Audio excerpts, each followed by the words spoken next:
And y'all are able to see okay on your side? Yes, it looks like we have maybe a library. See? Maybe. Who could say? Who could possibly say? Awesome. Yeah. So, first and foremost, just wanted to give you all the heads up. This is a little bit more of an experimental session for me. Been trying to figure out good ways of giving y'all ways to interact with the town during downtimes. And I'm giving y'all some downtime on this one. So I've got what I think is a pretty good idea for each of you in terms of how things are going to go and kind of what y'all will be up to based on what y'all told me in the various posts throughout the week. If you didn't make one of those posts, I guesstimated as best as I could. So yeah, keep me honest on this one after the session. Let me know if we want to shake it up. There's better ways we can do it. This is very much an experiment. So, and just to give you all some idea there, I've essentially got an idea of kind of what's happened in town and what all y'all have been up to. And I'm going to have y'all make some various checks based on what you've been up to see what kind of benefits you get out of it. Some of which confer significant bonuses for significantly high rolls. But I've also tailored those as best as I could to fit your characters in the situation. So you should be as advantaged on that front as I can make it. Awesome. Let me pull up some notes here. All right. So when we all left off, you found Jordan the Ranger up on top of the cliff with several arrows in him. You managed to get him healed up and got to the ruin that was conducting some magical power and causing various magical surges in the area. You managed to avoid the large group of goblins that went wandering off into the forest and close down the portal with some of those emergency siphons, as you have learned throughout your last 2 years. It has, in fact, been 2 years since the night of your trial. All of you are young adults, but fully adults in the eyes of the community, and have really been settling into your roles throughout your various trades and whatever you get up to in your spare time. As you made it back from town that night, guided by a handful of the rangers who showed up after, you found that town was attacked. They held their own. They were attacked by goblins, some larger wolves, and several flying things that no one was hurt too badly by, but no one also brought one down or got a really good look at it. So there's a fair bit of mystery in terms of what caused all of that, what the actual root cause was it, but everyone is very aware of what they are calling the Surge, the Blue Knight. There's a lot of different names around town for it, but if you say that night, people generally pick up on what you're saying. More critically, though, the town was not severely hurt or hampered. The dwarves in the north, the elves in the south are not militant, but capable of defending themselves. And the town itself is, in the middle of a wilderness, even though there are several communities around. They are still in a very rugged area and are used to having to fend for themselves. As a result of that giant surge of magic, though, things have been changing in the world. Over the last 2 years, a lot of things around town have simply gotten more intense. The dwarves in the mountains up north are reporting finding magic-infused coppers and granites that they can mold like clay. which they're putting to very good use. The walls of the town are sturdier than ever. The small settlement up near the mine is also more reinforced than ever. They've set up not only guest cottages, but also several shops and smithies up there as well, making very good use of a rather benign, but also downright fascinating magical stone, which the dwarves are only too happy to play with. There are several other things that have happened, but I'll get to those in a little while. First and foremost, I'm going to say that everybody has earned about 300 gold pieces over the last 2 years, working your various trades. And 300 pieces each, that is. Worth noting, if you prefer something other than gold, that's totally fine, but just let me know what it is and how you earned that. Let's see here. For who should we start with? I'm gonna go ahead. Actually, I'm gonna start with Sam and tell y'all what's been happening with Sam over the last 2 years. So when we all last left off, you had used several large chunks of crystal that were arrayed around this portal to close it as it sparked with arcane energy. You've had 2 years to dig into it, not only personally as a pet project for everybody, but also as a community. And it's become fairly well known to you all that these were essentially an emergency safety protocol by whoever built those ruins. They knew that the portal was a significant magical object, and if something went significantly wrong, they would need to draw off power, and these were essentially giant magic sponges, for lack of a cooler way to say that. I'll call them siphons. Hey, you guys, sorry to interrupt. I just got a call. I've got to do a little bit of work, but I will be back as fast as I possibly can. All good. Should we hold off for a spell? Nope. Keep going. It'll be fine. Sweet. Awesome. So yeah. Each of you gave those to Sam, who was downright ecstatic that you found something so soaked in magic and so potentially pliable for his uses. And Sam has become something of a local legend. He has a knack for making things out of monster parts, and the monsters have gotten scarier in the last 2 years. Where before there was the occasional pack of wolves or even a dire wolf here and there, now larger animals are more and more common. And beyond being more common, occasionally they have strange mutations with legs too long or teeth too many or horns where they don't belong. However, that's just been a business boon for Sam. And the stronger the monster, the better the parts, and the better the parts, the cooler the material. So Sam has been wildly busy of late. Now, while he's when he's not in a smithy, being covered in sweat and soot and chips of chitin and bone, he's pretty hard to find. Well, except when he's in the tavern. Some folks speculate that he leaves town or sequesters himself away in the library. And you've certainly seen him in the library, Zoo and Lothar.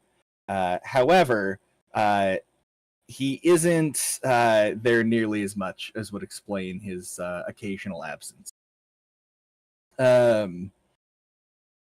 Additionally, the library is getting cranky with him because he's not writing down all of the magical secrets that he finds as he becomes a better and better smith, as he's kind of on the bleeding edge of this kind of work. However, every time all of y'all see him at the pub, he apologizes for not having made more progress with your weapons and tools that he promised you years ago. But it's become a fairly well-natured joke between you all, and he'll buy you a beer whenever it comes up.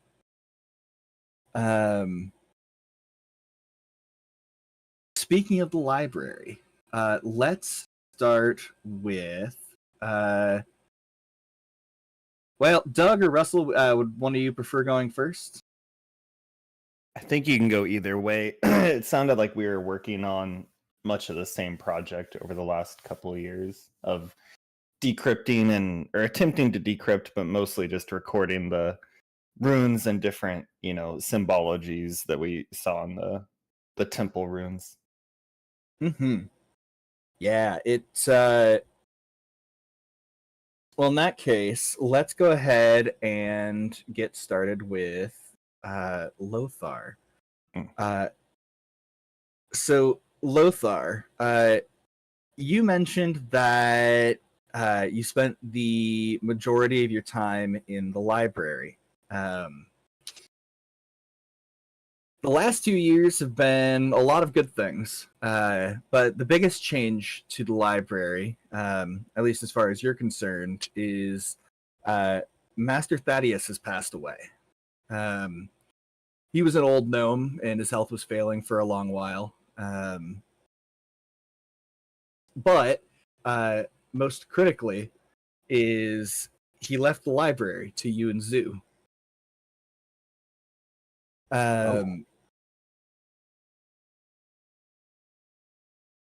So I'm going to go ahead and... I could have set the scene better on this one. But the two of you remember back to when he was on his deathbed. He took a few weeks to pass, but it wasn't terribly long. And in that time, he made sure that the two of you knew several things. First and foremost is he made a rule that no fewer than 2 should ever run the library from now on. So, Zoo, to you, he left the building of the library itself. The responsibility for the grounds, how it grows, and broadly the building and the growing nature of it. Lothar, to you, he left the knowledge and the archiving of the library, the actual recording of things and making sure the collection's taken care of. Okay. Question. So I know that the library is magical, but from the way we're talking about it, it seems as if it's almost semi-sentient. Is that the case with the library? Great question. Some people in town think so. Not so much sentient as a person would be sentient. More in the way that a car can be cranky. Or not so much that it has thoughts and feelings, but that it does have wants and needs. So it won't hold a conversation with you, but if you're constantly reading from it and it might think that you have additional knowledge to share and you're not sharing, there's always a cold spot. There's always a candle blowing out. There's a whole series of very small things that make it slightly less comfortable to be in. Okay. And sorry, Russell, didn't mean to cut you off there. Oh, no, I was saying, yeah, so one day the door just would stick and just want to open or something like that. It's just like a moody library. Exactly. So the two of you are told that one role cannot exist without the other. Thaddeus did as much as he could to hold things together for the course of his life, and frankly, I mean, he did a bang-up job. The library has become more than it ever was when it started as a humble hut. To that end, nobody can quite recall when it went from a hut to a growing library. And that's been something that's gnawing at the back of your head. That said, the library is special, but it requires both magical plant tending as well as careful preservation of the significant body of knowledge that you've built up over the last 150 years as a town. And Thaddeus has done his best, but also holds that no one person should hold sway over the library in its entirety. So his biggest rule for you two is when you abdicate your power here, whether that be through relinquishing your title to the library or passing away, you must leave your role to as many, if not more. The building is growing and changing, and the two of you may not be able to keep up. You are welcome to split your duties further as needed. However, the biggest thing is that no one individual, no one group should be holding sway over this kind of knowledge and this kind of a magical, not artifact, but magical occurrence. Sorry about that.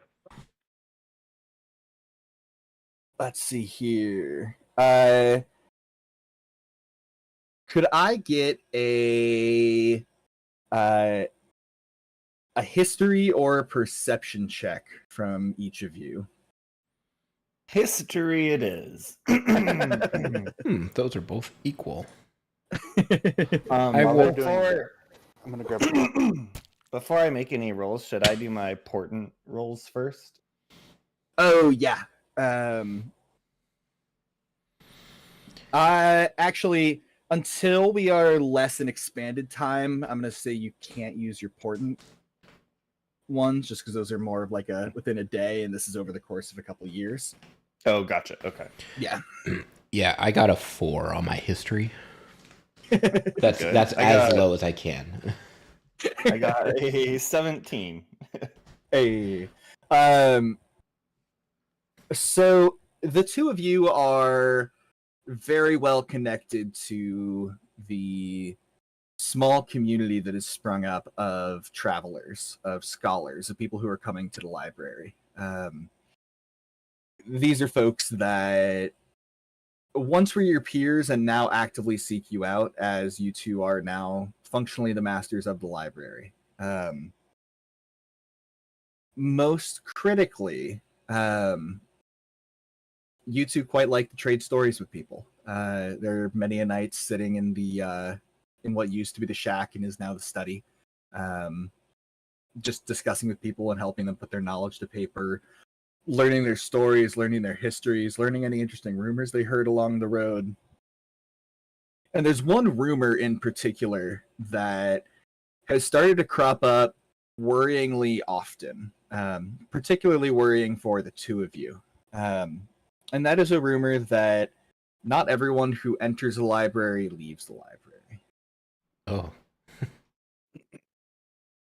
Well, that's dark. Well, I mean, the library's huge and it's ancient at this point. You gotta Is there think- any additional context to that rumor? Some people will point to a couple folks that came here several years ago. They always mention a pair of half elves. You've seen plenty of half elves come and go. Other people point to rumors from 50 years ago, when the library was significantly smaller.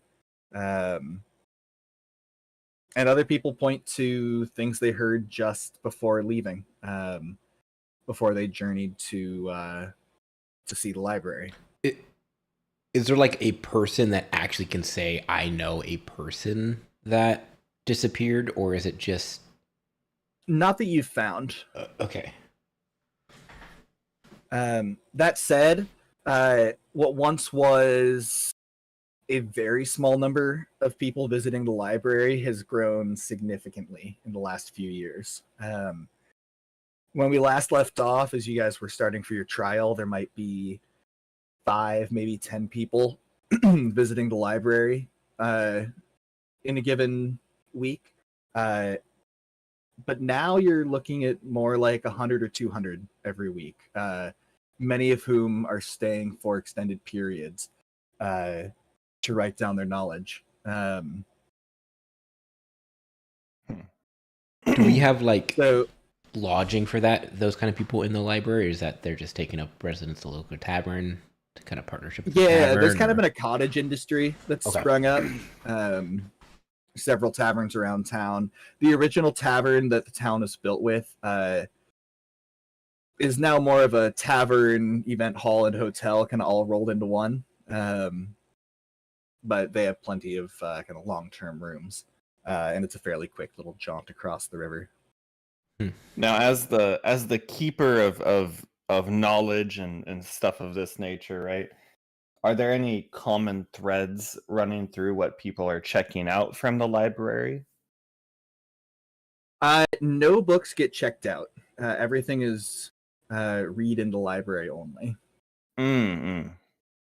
And that is one thing that the library will magically enforce with an iron root. The books simply will not leave. By the same token, you also never... more that like if you have it in a bag, your bag will just like stick in the entrance, like in thin air. So magically, okay. Mm-hmm.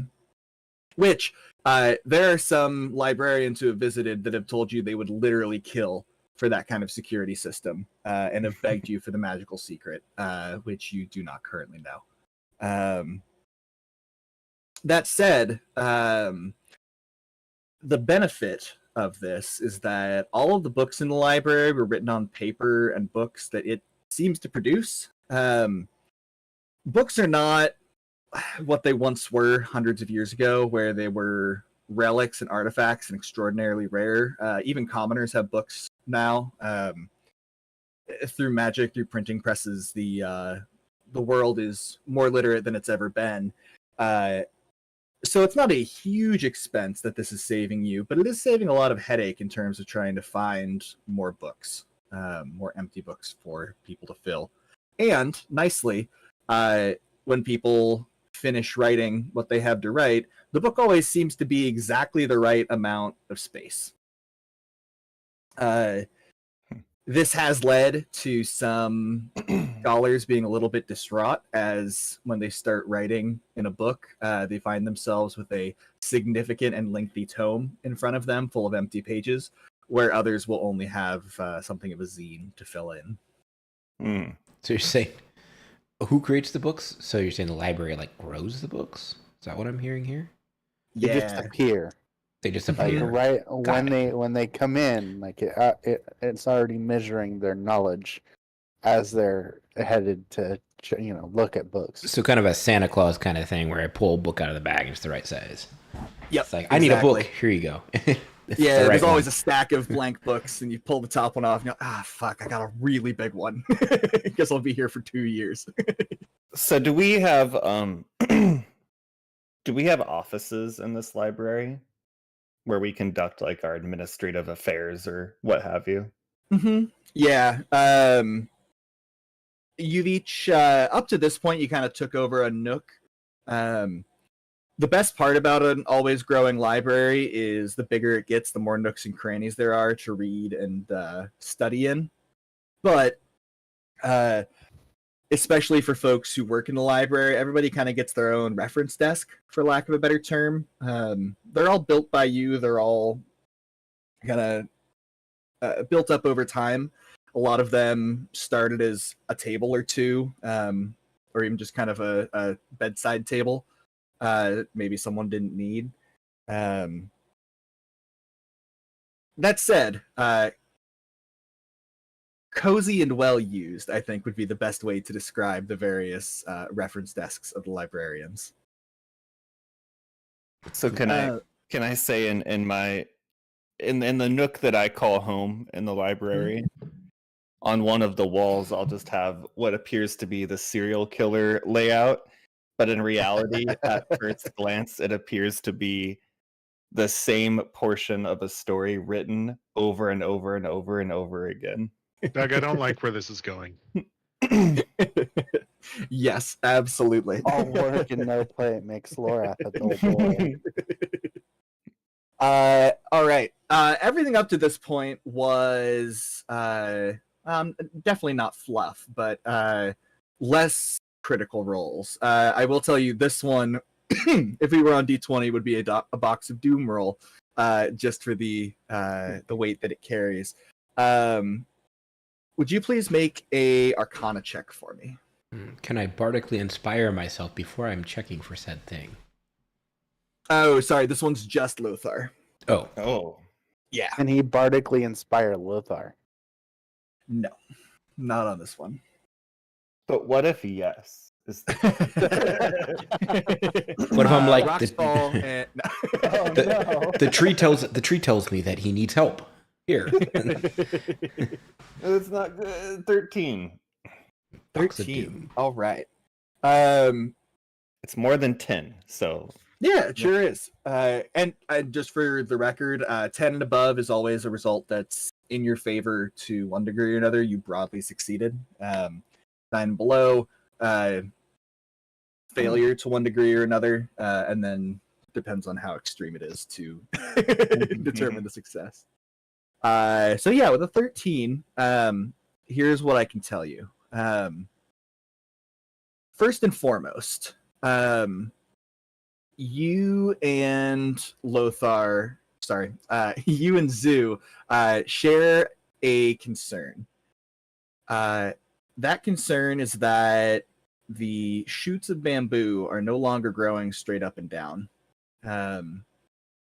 Where once the library was a huge collection of bamboo that was all straight up and down, there are several shoots that are clearly coming out at 45-degree angles, 30-degree angles, a lot crazier vectors. The library also seems to be growing faster than it has before. And you two, of all the people in town, spend the most time here. And so you have noticed, separate from the shoots growing at weird angles,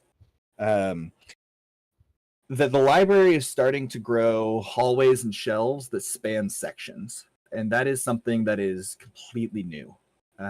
Prior to this, each shoot was its own topic.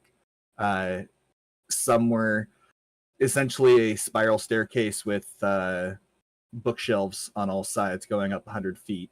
Now you have about several 100-foot tall towers that it's made of, and the lines of those are starting to blur together. Certain shelves, you can go to one section and find book A. You'll go to another section and find book A because it kind of belongs in both sections,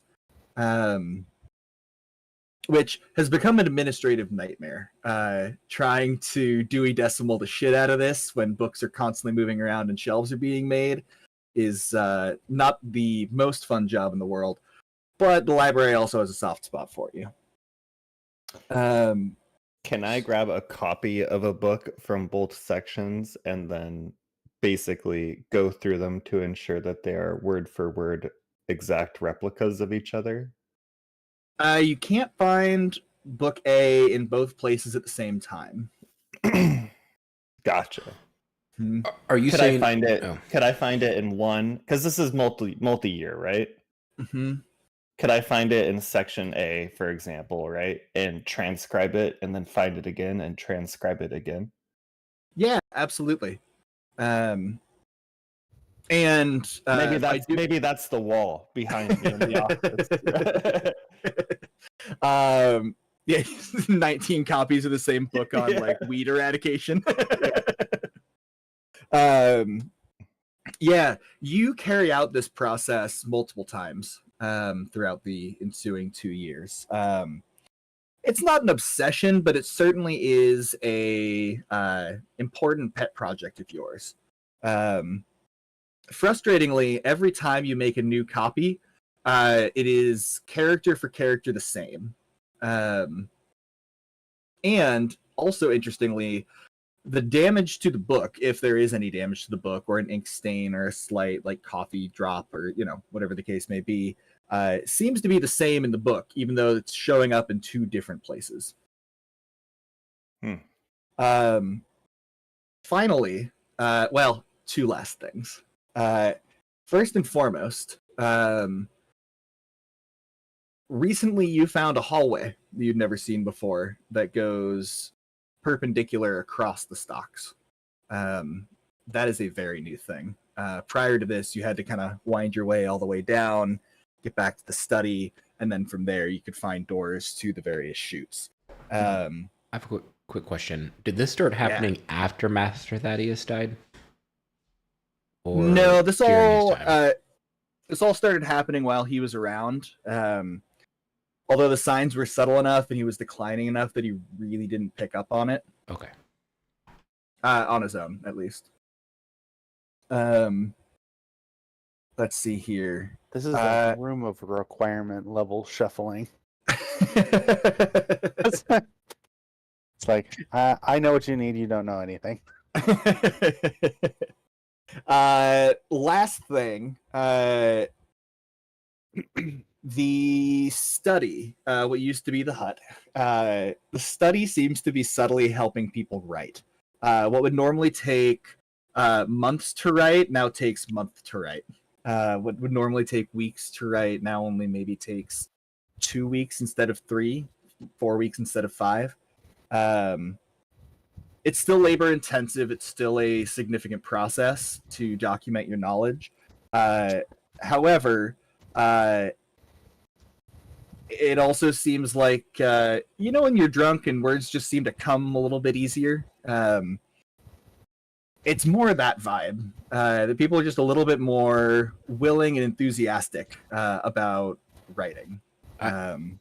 Quick question about that. Do they appear to be having any health issues after they finish writing? Like, so looking at that they're starting to, like, does it take a toll on them?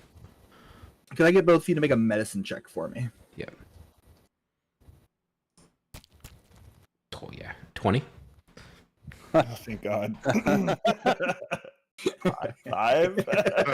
Pretty good. Yeah, I mean, Lothar is convinced that every cough, sneeze, nosebleed, sore throat, every single one of them is caused by whatever's making people write faster. It's a plague. All right, but what do I believe? I'm like, oh, hold on there. Douglas is paranoid as fuck. Zoo is less worried about it. It doesn't seem to have any acute health impacts. Although the more you look into it, the more you look for it, the more you see of it. You're quite confident that it is not a medically negative thing, but there is definitely something happening here. Yeah, I'm just making sure we're not having people go out and they're now all of a sudden just have like mental health issues because we just made them, the library's making them right, and kind of like siphoning knowledge out of them. It's like, got him. So Lothar, your big benefit from the last 2 years is you can spend some significant time researching the library, and it's broadly easier for you to do so than most folks. As such, when you're researching in the library, and specifically doing a research project, not doing like a short-term like, do I remember this fact? But when you're actually looking into it, you can roll on Arcana, Nature, and History checks with advantage. Ooh. Just make sure you write that down on your sheet, scrap paper, whatever. And that's something that'll be dependent on the topic you're trying to look into. You said Arcana, Nature, and History, right? Yes. Okay. Those felt like the most thematic things to have in the library. Yeah. Yeah. So you've become a really significant researcher over the last couple of years, along with kind of gaining mastery over the library alongside Zoo. Speaking of Zoo, outside of the library, because certainly you spend plenty of time at the library. However, before that, you tended to the gardens, and the gardens in Gotham are not a common thing. They are very magically infused, as is everything in the region. But especially since the trials, the berries seem particularly plump, particularly potent. The strains that you all have been crossbreeding for decades and generations on generations seem better able than your average natural species to tap into that latent energy. So all that wild fey magic. It's leaking. Yeah. It leaked into the ground before we could soak it up. Yeah. So Zoo, you especially being the kind of arbiter of the growth of the library, the last year especially has not been a particularly easy one on the library front. There's a lot of people who are noticing that the bamboo grove is no longer growing straight. It's not a problem. It's not materially affecting anything, but especially given how much more extreme the creatures of the region have become, how much more the berries are producing, how much more the incidence of interesting magical things happening seems to be increasing. People always kind of raise an eyebrow as they see the bamboo growing in at wild angles.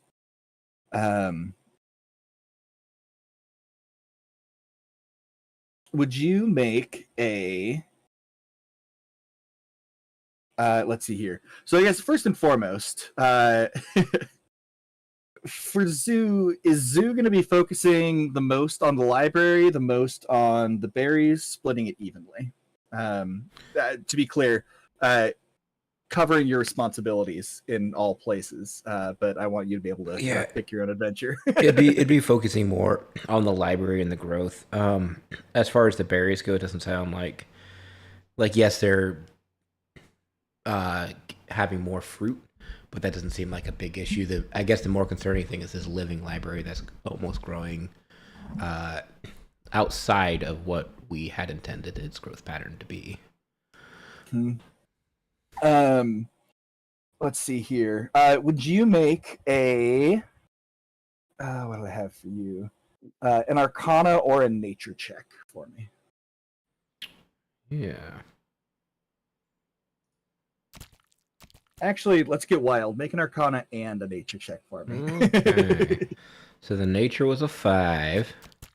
All right. Oh my gosh. You were proficient in everything. What the hell's going on? Arcana is a 6. No.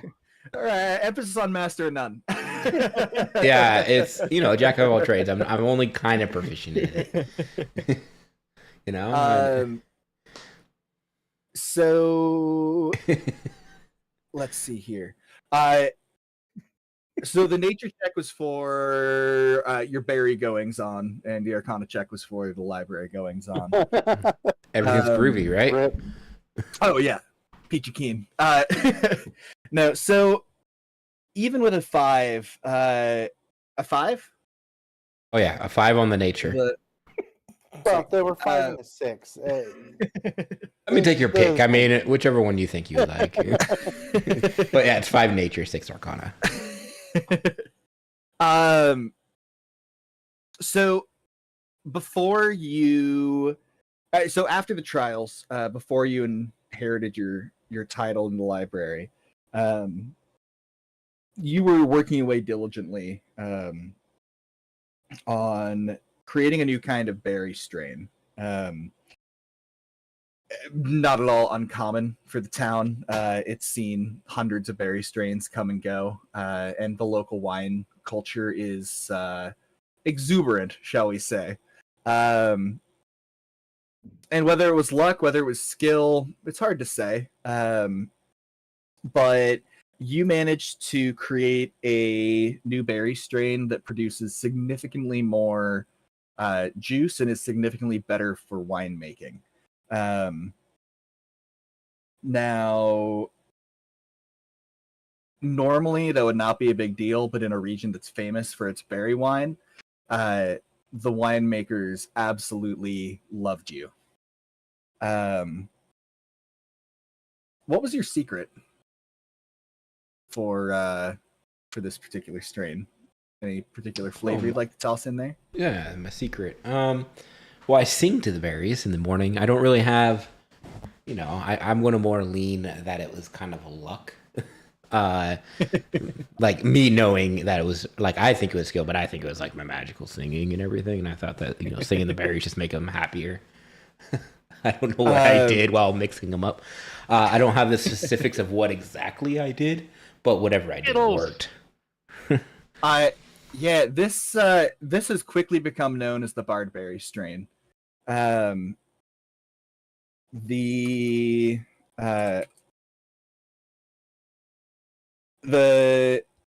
most fascinating byproduct of this strain is when you drink it, you certainly feel like you can sing better, and others seem to think you can sing as well as you think you can. The downside is you don't actually sing any better. With a 5, and just because this is a big important role, I'm not going to completely screw you on it. What was going to be a significant amount of extra gold is now about 25 extra gold that the Winemakers Association is giving you just as a thank you for your contributions. However, you also have a contingent of very pissed off winemakers.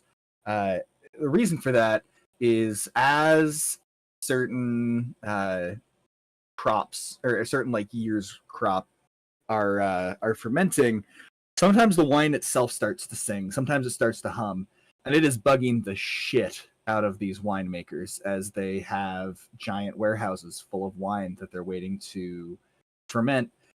And now it's humming at them all the time, morning, noon, and night. It's like a chicken that won't shut up. And while they're really excited to have a vaguely magical wine to sell, it's really luck of the draw in terms of which batch sings and how loudly. The first batch was particularly troublesome as it was all yodeling. Recent ones have become a lot more subtle, more humming, Gregorian chant, mellow music. But that first batch, and it wasn't even the first batch. You did plenty of testing, but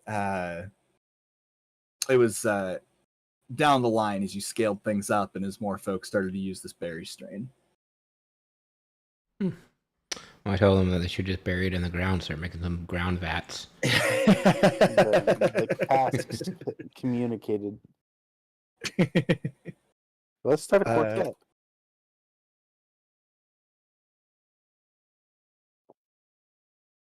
The other thing, actually, with an Arcana roll of 6, I'm gonna say you don't know why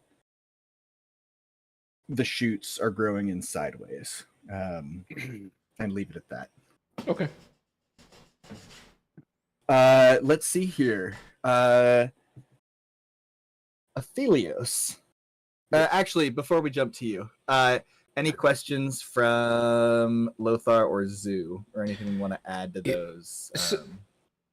Millhouse Manastorm has just been around and just been a character in the town. Is he associated with the library? Did he pass away? Is he still around? What's up? What's his deal? Great question. Is he still wanted? Well, I assume he's. Double our 300 gold stipend, and Funny enough, I actually have notes about Millhouse Manastorm. Cool. Yeah, I'm just because I know that he was in the library at least occasionally, but just And one of the things that you talked about during the night of your trial before things got goblin-y was that Millhouse Manastorm has been missing since since about a day or two before your trial. The last place anyone saw him was poking around the library. so maybe he disappeared into the library. Maybe he is the library. Who can say? Maybe he melded himself into the library, and that's why things are going wonky. He used some dark magic or something, and we're gonna find his face in the woods somewhere. I'd say we'll never know, but we might know. So what I'm hearing is that he basically that night he disappeared, but he was last seen in the library. Okay. Yeah. Is that correct? Okay. Yep. Does Master Thaddeus impart any knowledge that we did not already know as he was dying that he thought would be important? He kept mentioning his study and his books and his notes. You knew where his reference desk was, but he only really started talking about his study towards the end when he was getting less and less coherent. And you two were some of the folks that helped clean out his house, prepare the estate. You both were old hands at sitting at his reference desk. And he had plenty of notes. But Master Thaddeus was always particular about the words he used, and he never called his reference desk a study. And so, on the one hand, it sticks out to you that he keeps talking about it, or kept talking about it. But you also can't really figure out what exactly he was talking about. Cool.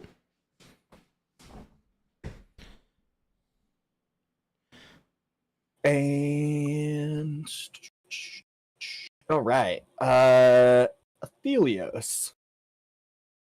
For the last 2 years, you've been ranging. Not with the Rangers all the time, not with the City Guard all the time, but well known by both and appreciated by both for your contributions.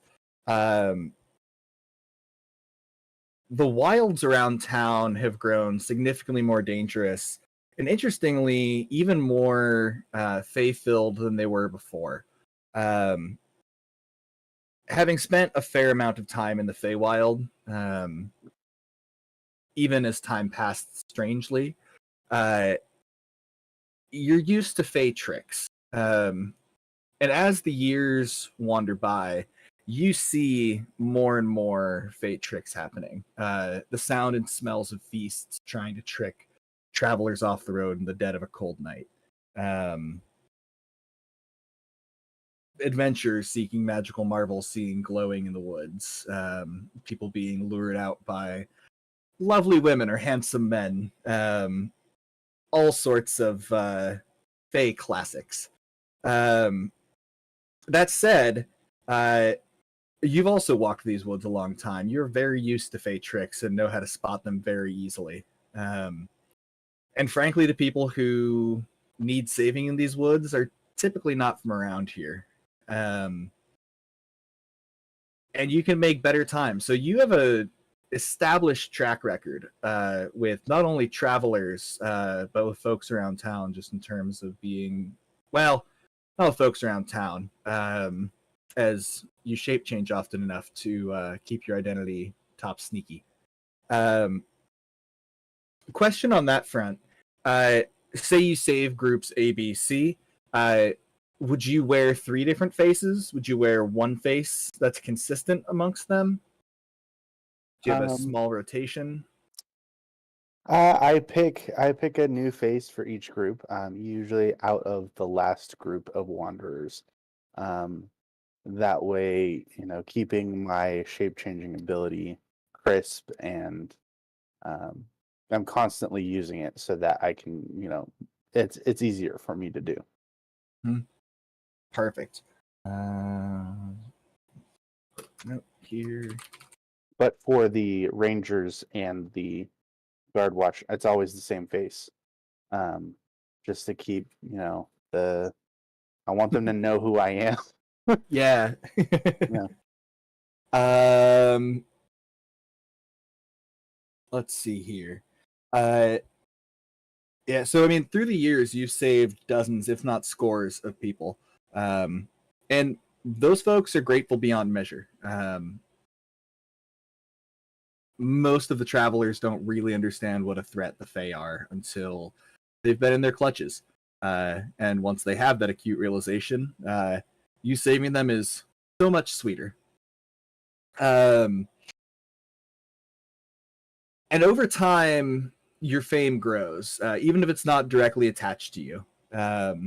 The legends of a ranger walking out of the woods grow and grow, and the rangers in town are never quite sure what to make of the rumors, because it sure sounds like something they do, but they don't have a report about it. They don't. I mean, they've heard stories about it from, folks coming into town, but no one can really quite put their finger on any firm details. Even though the people who are saved consistently have firm details, or as firm as you can be when the Fae are messing with your mind. I think the one thing I would want to be consistent about those encounters is my pan flute. Yeah. I am proficient in the pan flute, and that would be something I got from the Fae. So something that ties me to both the Fae and then a traditional, like the legend of the person with the pan flute. Mm-hmm. And minor Fae in the region have taken to running away just at the sound of pan flutes, because of that. It's only something you've seen a handful of times, but the Fae are sneaky. So if you've seen it a couple times, you suspect it's happening fairly regularly in the background.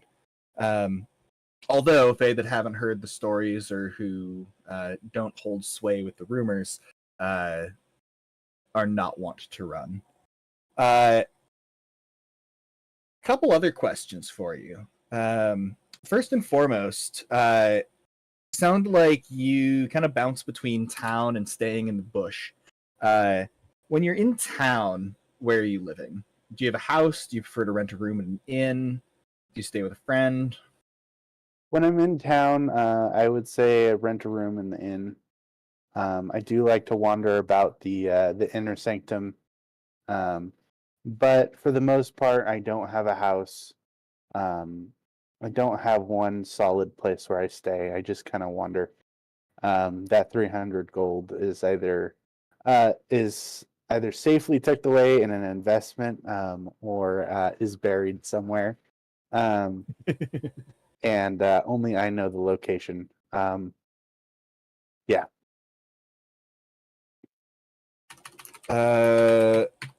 Yeah. I will say that since...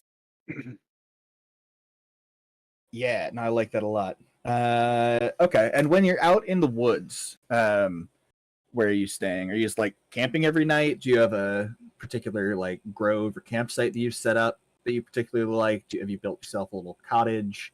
I would say I have several pre-established like bush shelters, like one along the river, one up in the mountains, and then one, funnily enough, by the glade where I disappeared all of those years ago as kind of a ironic gesture towards a fate.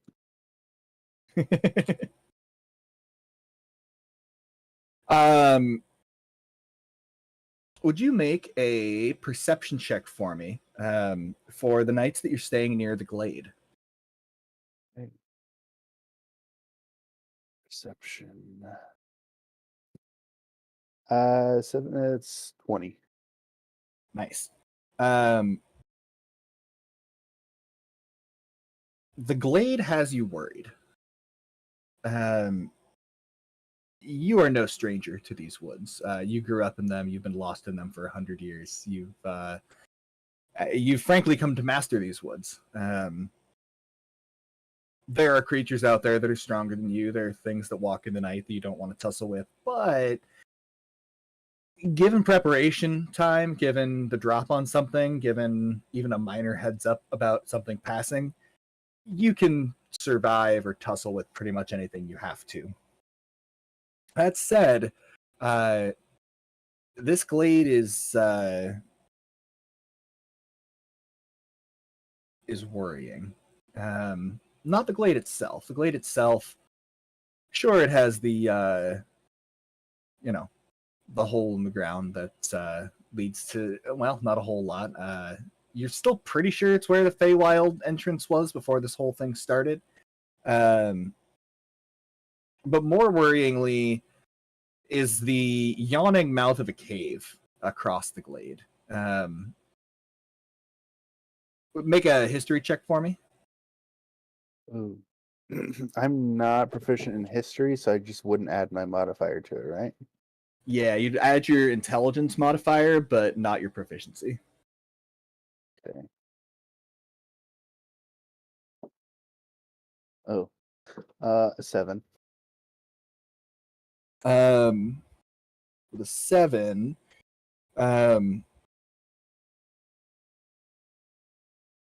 This cave is not nearly as quiet as it should be. It's also not nearly as loud as it should be.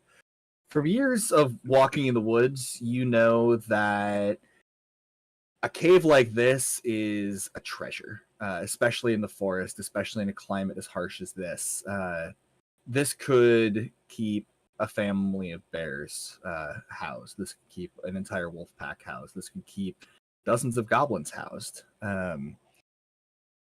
It's a significant resource for non-sentient creatures. And so you would expect a cave like that to either be populated by animals or wholly empty. And whenever you camp here, and it's certainly not every time, but you hear noises in the cave, even echoing across the quiet glade on quiet nights. You see sparks of magic. Even knowing very little about magic, you've seen enough from the friends that you've grown up with in town and the time in the Feywild to know that there's something magical happening in that cave. And the occasional sound of screaming can be heard. Not human screaming, to be sure, closer to a wounded animal. But this cave gives you the heebie-jeebies. It's not a capital B, capital P bad place. But you also know nothing good is happening in there. And discretion up to this point has been the better part of valor.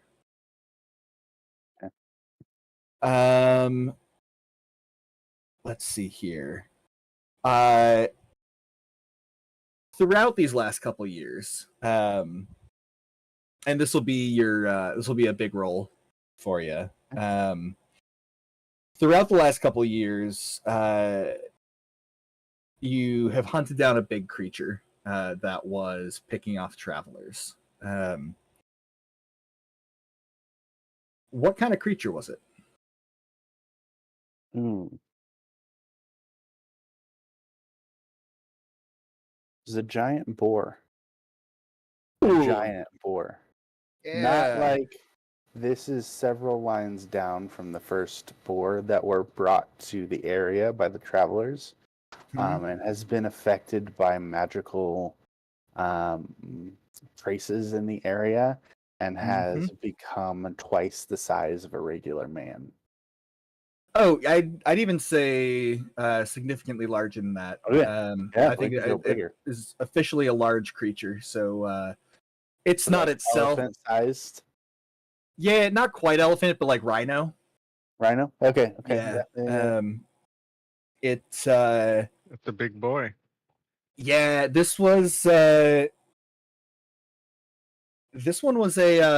big one. This was a mean beastie. And while you harvested the parts that you could, taking its tusks and several significant strips of leather from it, or significant sheets of leather, you couldn't nearly move this boar, even with the dozen or so people that you saved from it that it had cornered in one of the corners of the mountain trails coming in. However, Sam gleefully took the tusks and hide from it.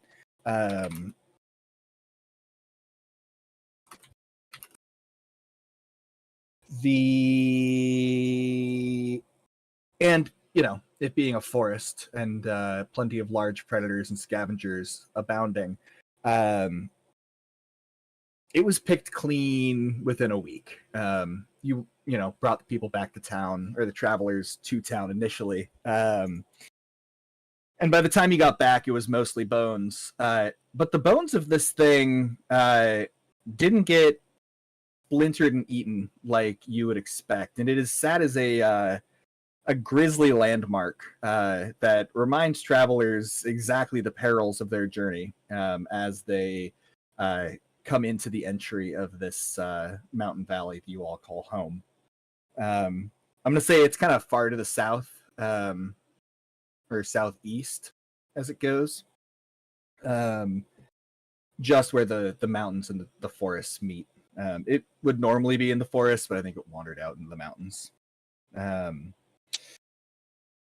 The travelers that you saved were significantly thankful.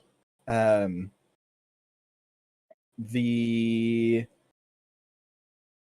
I have you roll your big survival check yet? You have not. The other thing is, in this encounter with the travelers, I would be in my normal guise as a ranger or person of the town, because I'm tracking the beast and not trying to save them. I feel like that should be an important clarification. They will know who I am. Works for me. Yeah, got to build that. Build a few legends. In good changeling fashion. Okay.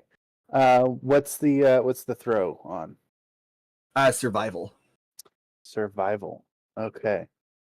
I think that's a decent one for you. Yeah, it's a +3. Okay. Oh God. 5. 5. All right. Yeah, that was bad. So similar to before, this is a big throw. I'm not gonna, completely screw you over on it. And frankly, this is like the pinnacle of 2 years of ranging. So to be clear, it's not gonna, gore you and take a leg or anything. I've been tracking it and have watched it for 2 years. So I'll pull the curtain back a little bit here. Depending on how high you rolled, I was going to have you choose behind a bigger chunk of gold and a favor from the guild. That was the dozen people or so who were traveling in. That said, with a 5, I think I'm going to twist that a little bit. So first and foremost, what kind of guild was it that you saved? It was a magical guild. Okay. What kind of magic? What kind of application? Healing, we'll say. Let's okay. Healing. Yeah, healers, magical healers. So like, I don't know, what would that be, like a cleric or something? Yeah. Sorry, hang tight. Busting up my notes here. Yeah. I think it's. There are certainly some clerics in the group. Some acolytes who know basic healing spells. More critically, though, I think this is a herbalist and wise woman guild. A lot closer to surgery than magical trauma response. But still very useful for a growing town. They open a clinic and see a lot of folks for the baseline, aches and pains of everyday life. They aren't going to be able to magically, stick your leg back on, but they can make sure you won't bleed out. And frankly, for the majority of day in, day out life in town, that's more than adequate. Will they also supply us with I know we got minor healing potions when we went on our trial from the Rangers. Will they be supplying us with more major potions or somewhere yeah, in between? They certainly can. I quite like that, in fact. So as it stands, we've got a brewery, we've got smithies, we've got Rangers, but we don't have any medical anything in the town. Yeah, no, I quite like them being kind of the main potion hub for town. And that tracks to me in terms of being less arcane and a little bit more natural or alchemic. That said, since you did roll a 5,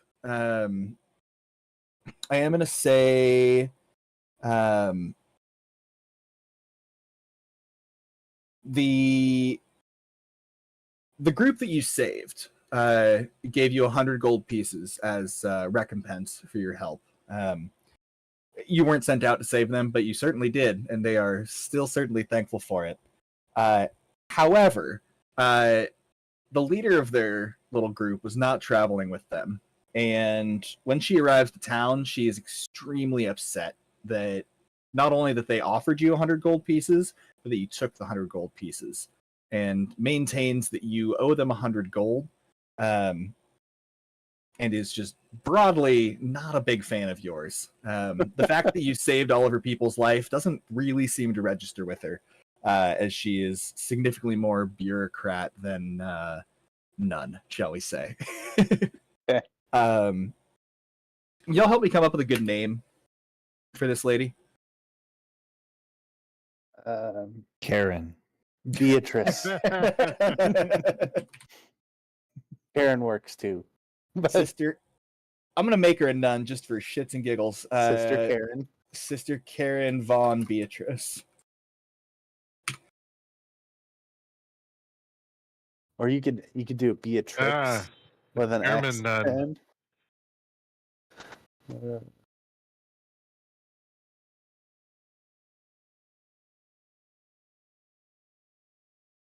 All right.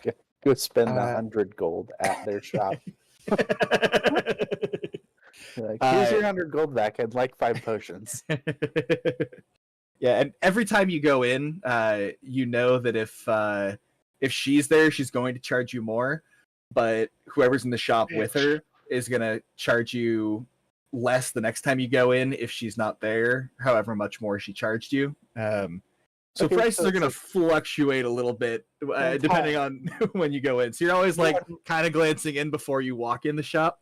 One might say it's a roll of the dice. One might. Actually, just for shits and giggles, because I think this would be an interesting one. Where did my box of dice go?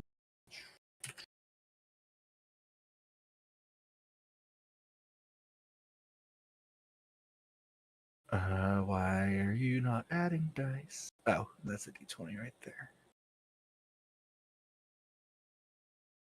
Okay. Okay, hold on. Nothing else happens. Oh, 1 second. Oh yeah, that's good. So just so I'm perfectly clear on this.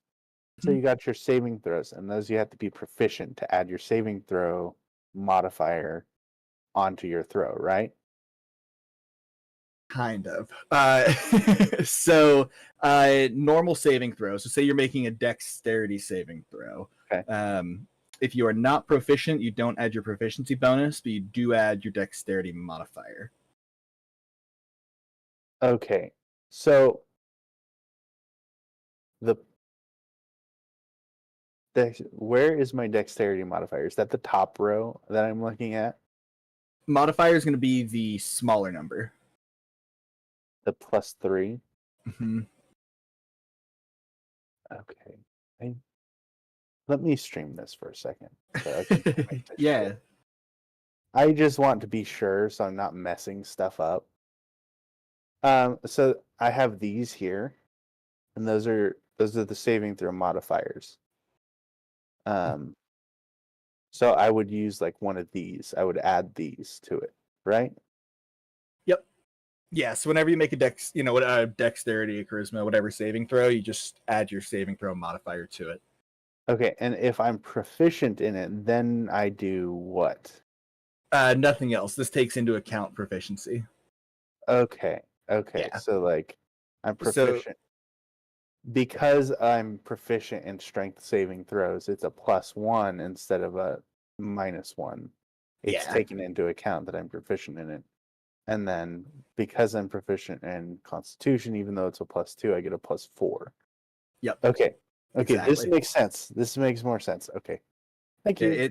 Oh yeah, absolutely. It's funny. D&D is a great system, but the little minutia of trying to get all that detail thrown in Yeah, there can be a there's a lot. lot. That's why D&D Beyond, I like the character sheet because it does so much for you, even if you're not aware of those little minutiae. Yeah. Also worth noting, if you click on the box for saving throws, a little pop-up should come up, and that talks about all the various saving throw stuff. Okay.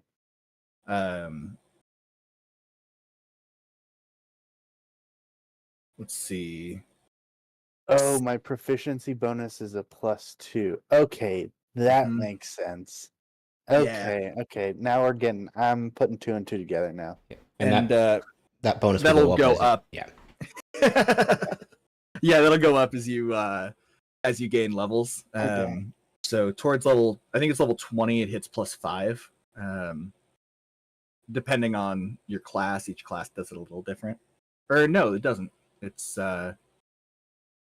consistent based on character level. So when we hit level 5, or if we hit level 5, and I subclass into rogue, then like my dexterity and my proficiency bonus on that would be like I would get +5 or something to my Mhm. throws. Okay. Yeah, Okay. and for what it's worth, in my experience at least, dexterity and wisdom are the two most important saving throws. Just because dexterity is getting out of the way of blasts and AoE stuff, and wisdom is fighting off mind control. And Thankfully, I then, already have a pretty big bonus to my dexterity, my modifier.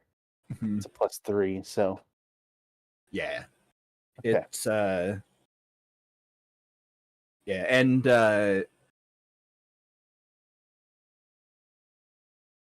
it has always bugged me a little bit that fighters don't get to pick between strength and dex for their saving throw. Because, like, for a Yeah. dex fighter, it doesn't make any sense to me that you would have a proficiency in strength. I'm throwing enough weird shit at this game. Let's just bump you from a strength proficiency to a dexterity proficiency on saving throws. So just Um, put that in my notes because I don't think I can do that. If Oh wait, you manage. Yeah, manage, and then go to, you can click on the proficiency itself and click customize, and you can Okay, do a then saving throw override. saving throw override of +2, You can right? change it. Just change it to proficient.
spending?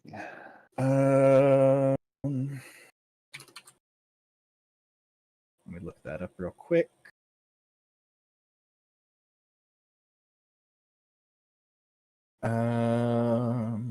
That is going to be 25 gold pieces. 25 gold pieces. Okay, let's see. Click on my gold. What is our starting gold, by the way? We all got 300 gold from the previous 2 years. Yeah, I'm gonna essentially set y'all at 0 since I'm assuming y'all had equipment and such. And I figure 300 gold should be plenty to cover any extra stuff. I'm also assuming y'all have like houses, so all of your usual like plates, cups, rope, adventuring stuff. I'm assuming y'all are, investing in the adventuring lifestyle, shall we say. But that 300 is also for incidentals. Just give me a shout out in the Discord thread if there's anything in particular you want. I don't know if any of y'all are the sort to bring 50 gallons of ball bearings or whatever, but And in the time that I have, in the previous 2 years, I have gifted my hand axes to Thas because he wanted a thrown weapon, I think. Yeah, something useful for range. Yes. That's why I was asking about the gold, so I can purchase some few things like that. And for what it's worth, if you're looking for a good ranged weapon, longbow is about the best possible one for dex fighters. For dexterity. Yeah, it's a little rough for super close range. Hand crossbows are better on that front, but I figure you've got a sword and know how to use it.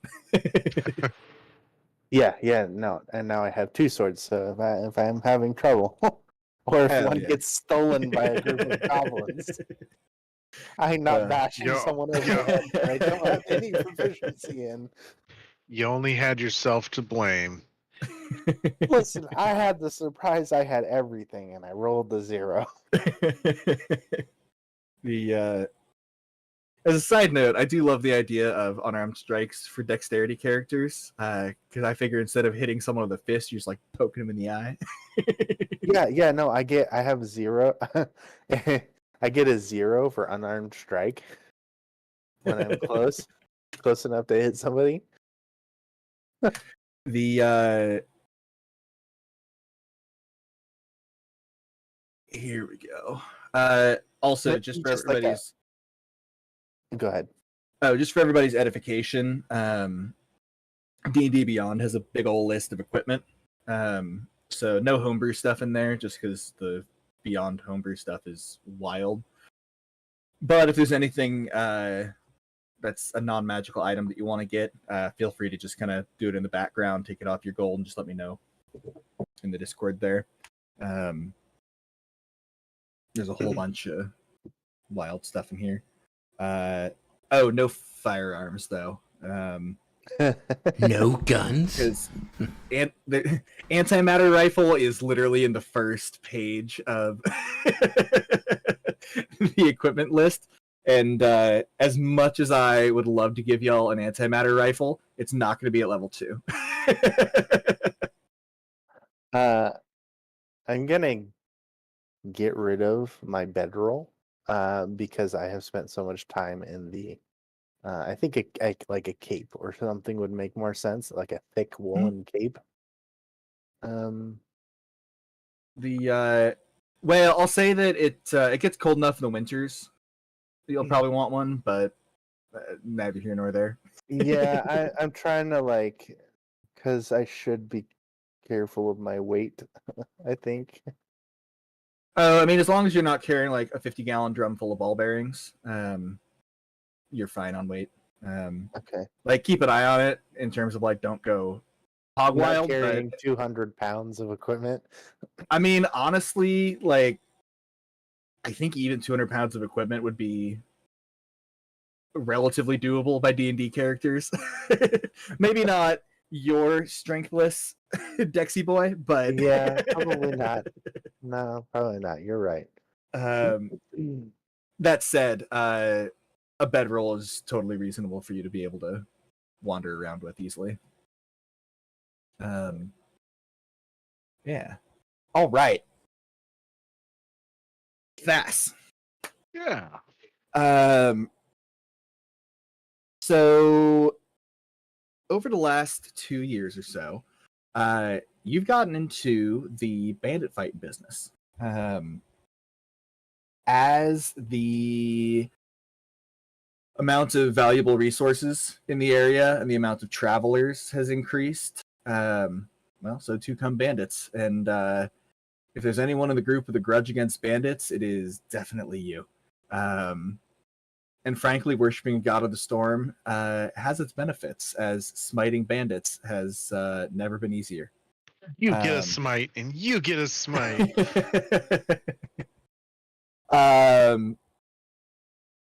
Another big part of the last 2 years has been learning how to channel storms, learning how to channel lightning as you grow closer with your god. Given that you have, or given that, you know, Athelios is in close with the Rangers and is constantly wandering, you're the go-to person when it comes to reports of human or at least sentient ne'er-do-wells in the woods, trying to improve their lot by all kinds of vile acts and well, bloody acts. The biggest event for you over the last few years has been one mountain in particular. As you've wandered the valley, as you've been in town, as you've seen storms roll through for, you know, your entire adult life, you've noticed that there's one mountain in particular that seems to get struck by lightning more than hurt near any other. It doesn't seem to be the highest mountain in the area. It doesn't seem to be. You can't tell why it's doing that. And to that end, one day, following a scrap with several bandits, you find yourself not too far away from that mountain, and notice that there's a potent fall storm rolling in. Ooh. So I'm gonna need an athletics check to see if you can get up the mountain in time to see what's happening up there. 22. All right. You wander up this mountain. And by wander up, I mean this is a feat of strength that has not been seen in, dare I say, generations. You've not only free climbed several really risky sections, but frankly, the endurance of being able to climb an entire mountain at a near breakneck pace is not one to be trifled with or sneezed at. As you get up towards the top of the mountain, you aren't quite at the peak, and you're far from a stranger of mountain peaks in this area. Having grown up being trained by the Rangers, being someone who consistently wanders the woods to fight bandits, sometimes with Athelios, other times not, the mountain peaks are familiar to you. They're almost all rough. They're almost all covered in moss and lichen, maybe a lone tree or a dead tree. What you're not used to is a perfectly smooth mountaintop, almost glassy in appearance. And in the middle of that glass, or well, the glassy surface, you find about a marble-sized glowing orb, still charged with lightning. Would you make an Arcana check for me, or a Religion check, depending on what you're vibing with? 12.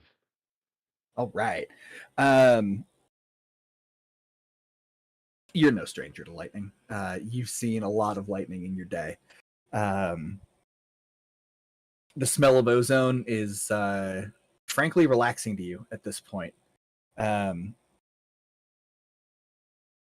yet something with this lightning is odd. Doesn't smell right, for lack of a better way to say that. The ozone is maybe too sharp, or maybe, I don't know, you can't put your finger on it. Well, I'd like to do a divine sense on the object. Well, in the area and objects. Yeah, absolutely. You well, shoot. Let me pull up Divine Sense real quick, because I remember it being a little bit different than I think it is every time. It's an action. You can detect good and evil. Till the end of your turn, you can sense anything affected by the Hallow spell and know the location of Celestial Fiend or Undead within 60 feet that is not behind total cover. All right.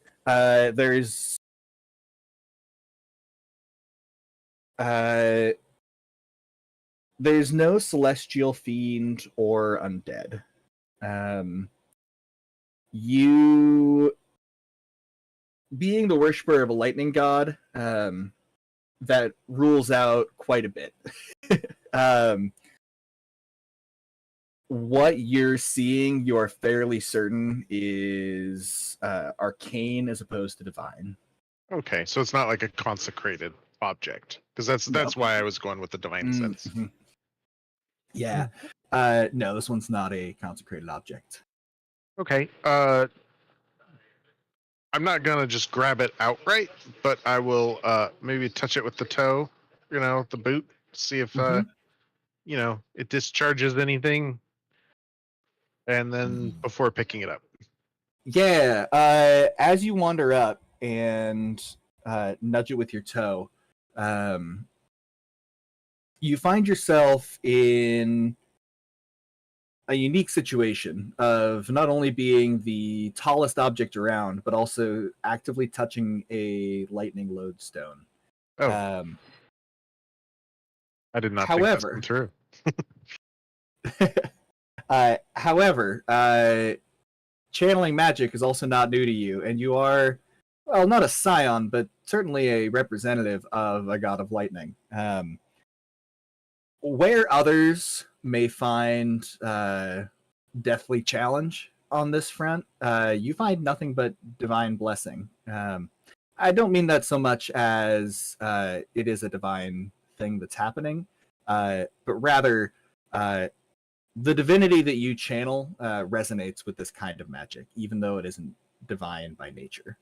And so you find yourself significantly charged by this. And certainly it hurts. Getting hit by lightning is never fun, much less multiple lightning strikes on top of the mountain. That said, I mean, early you rolled a 22. And so you made it up here fast enough that this lightning lodestone did not have time to discharge all of the electricity that had been building up for the duration of the storm. So as you touch it, it burns that energy into you. And you find yourself better able to conduct lightning.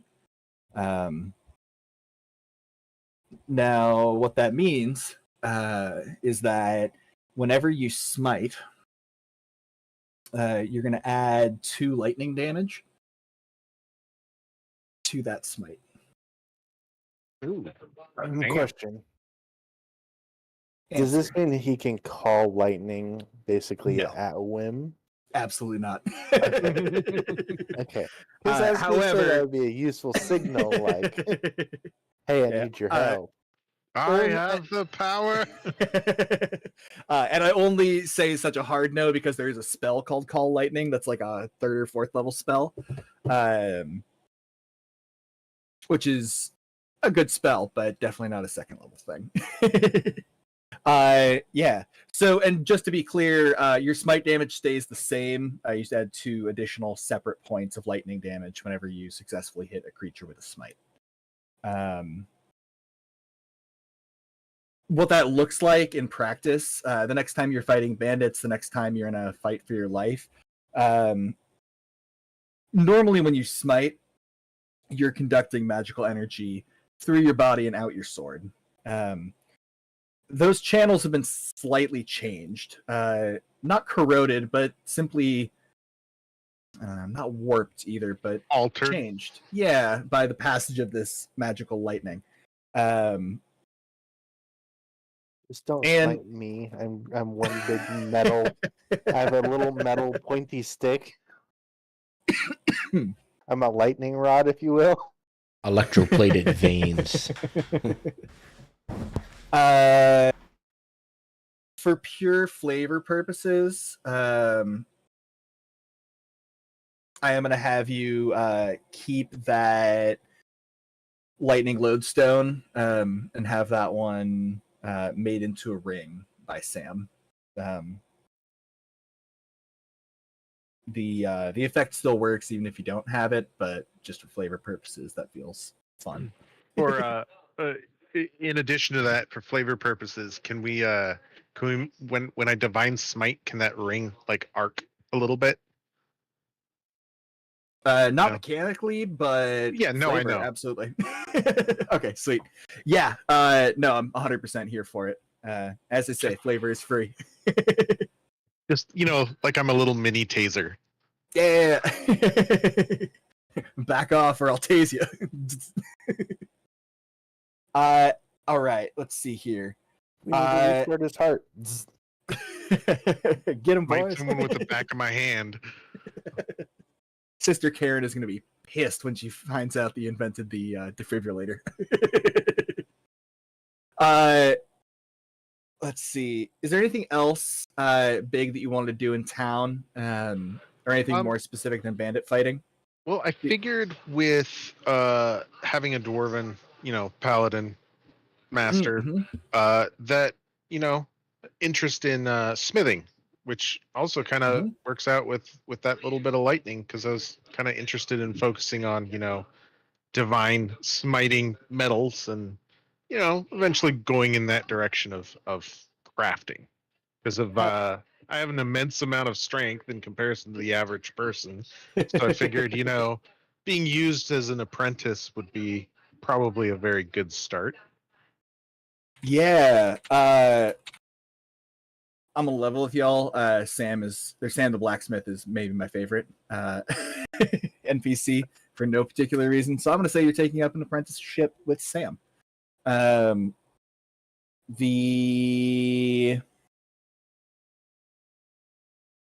Let's see here. So I figured, doing the basic repairs of horseshoes and tools and things, and assisting with stuff like that as a start. And that would be one of the major things around the town. Absolutely. And I think given, frankly, your standout strength, and even better than average dexterity, average commoner has 10. I think that you fairly quickly rise through the ranks. You're by no means a smith proper, but you are far ahead of the pack when it comes to the apprentices.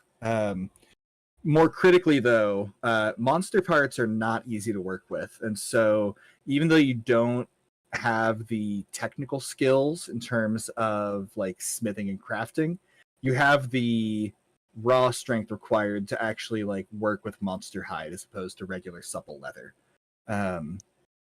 So Sam and some of the more senior smiths and craftsmen have taken something of a special interest in you. Not again for your technical skills yet, but to be an extra set of hands that's afforded you quite a bit of opportunity that other smiths may not get. Cool.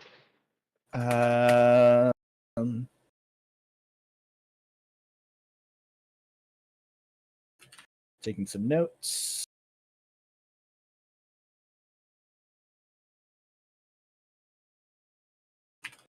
All right.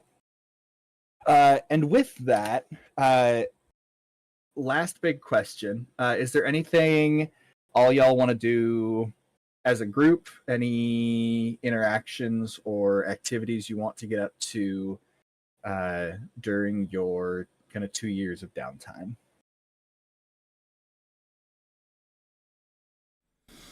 I think like, yeah, I don't know.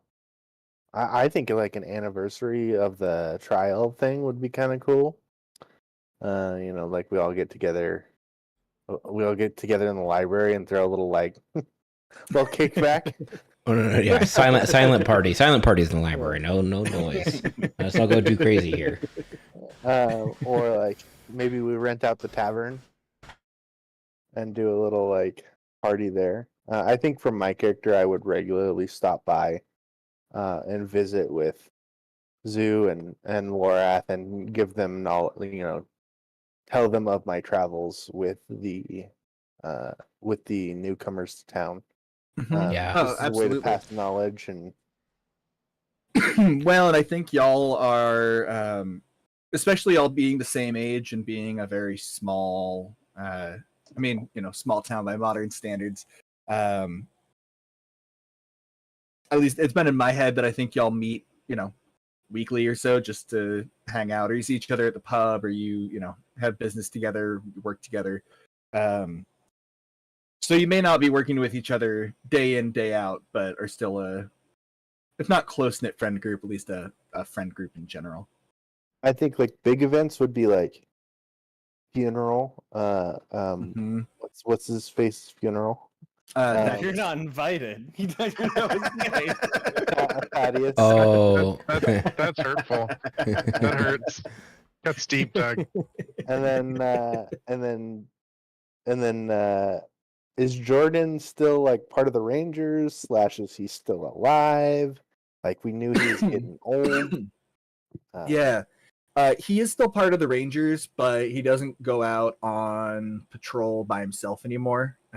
He might walk the roads with other people. He might, go out on like a messenger mission. He does a lot of training, a lot of classroom work with a lot of the younger folks from around town. And he's getting up there in years. But he's also far too stubborn to retire. Okay. Yeah, it would be like that. Thad's funeral. I assume we celebrate the solstices, and then the probably a founding day of the town. Mm-hmm. Maybe, and then maybe there's obviously, if you guys want to join, there's the day that the library was first planted. Even though it's question, it's still up for debate when it actually started. It's like, well, it's kind of like Christmas, yeah. Is this the day? We don't know, but we're gonna say it's the day. I had 2 clarifying questions before we screen wipe to the next chapter here. Yeah. Smash cut. Yeah. As the library grows, is it consistently mappable?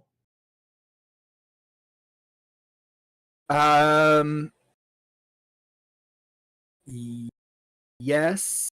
Well, yes and no. The core of it is very consistent. Like, you're going to start with like botany on the left, and then magic, and stock by stock. It's this is the order. These are where they are. However, they are constantly growing up, and new floors are kind of being wedged in. New shelves are being added. And the hallways between stocks are not always there. Those are in fact particularly rare. Number of shelves are also kind of wibbly wobbly. However, if you wanted just a straight up floor plan of the library, that would be fairly easy to put together, although it would probably be out of date in terms of like how many floors there are or how many shelves there are to a floor fairly quickly. So just so I understand what you said, the main core of the library is pretty darn mappable. It's very consistent in its nature, I guess. But a hallway may or may not be there some days. Mm-hmm. And if a hallway is there, do you always end up where you anticipated that you were going to end up? Or are there like circle back mechanics that occur where like you go down a hallway and then come out the same hallway, but you never turned around type of situations? Um, Sorry. yeah, you have always gotten where you were going when you went down one of the hallways. Oh, thank Okay. goodness. I'm back where I started. Like, And then I just have one more. It's my Yeah. last question. So the nature of the library is changing, and it appears to be growing more erratically or randomized a little bit. Mm-hmm. The core like foundation of the city, how it's that giant grove of trees, right? Mm-hmm. Have those changed at all, or are those still like pretty Those stable? are still pretty stable. Okay. That said, those trees don't grow nearly as much as the library does. They've grown all of maybe 40 feet since they were originally grown, and most of that is like around the trunk. A group of tree singers has come up from the elves in the southwest to teach a handful of folks around town how to do slightly larger constructions. And in fact, that's one of the things that has been a real positive for the community is early on in the town's life, the elves were not unfriendly, but were slightly standoffish. That relationship has significantly warmed in the last couple of years as things get more dangerous. The elves are finding you to be a very valuable ally, and that's significantly improved trade, both of ideas and goods, beyond just fish and bows. That said, big trees are not as easy for them to sing into existence, and anytime you ask them about trying to sing for the library, they flat out refuse. They mutter a lot about, contrasting energies and don't want to mess up what's there, and it makes enough sense to you magically that you believe them. You think there might be a way for it to work, but it would be a lot like using a nuke to turn the page of a book. It'll do it. It just might be some side effects. Yep, no worries. That's all I had. we're mixing two different magics, as far as I know, Sylvan and Elvish, and while they are similar, How do you think new magics are made? Oppenheimer. That's how. Couple more questions. As far as like the town taxes and stuff, so let's say we want to do something to the library or hire a cleaning crew, right? Is there like a fund or something for the library to pull from, or is it just generally take care of itself? How does that work? Like, let's say we wanted to hire some people, whose pocket would that come from? Ooh, good question. I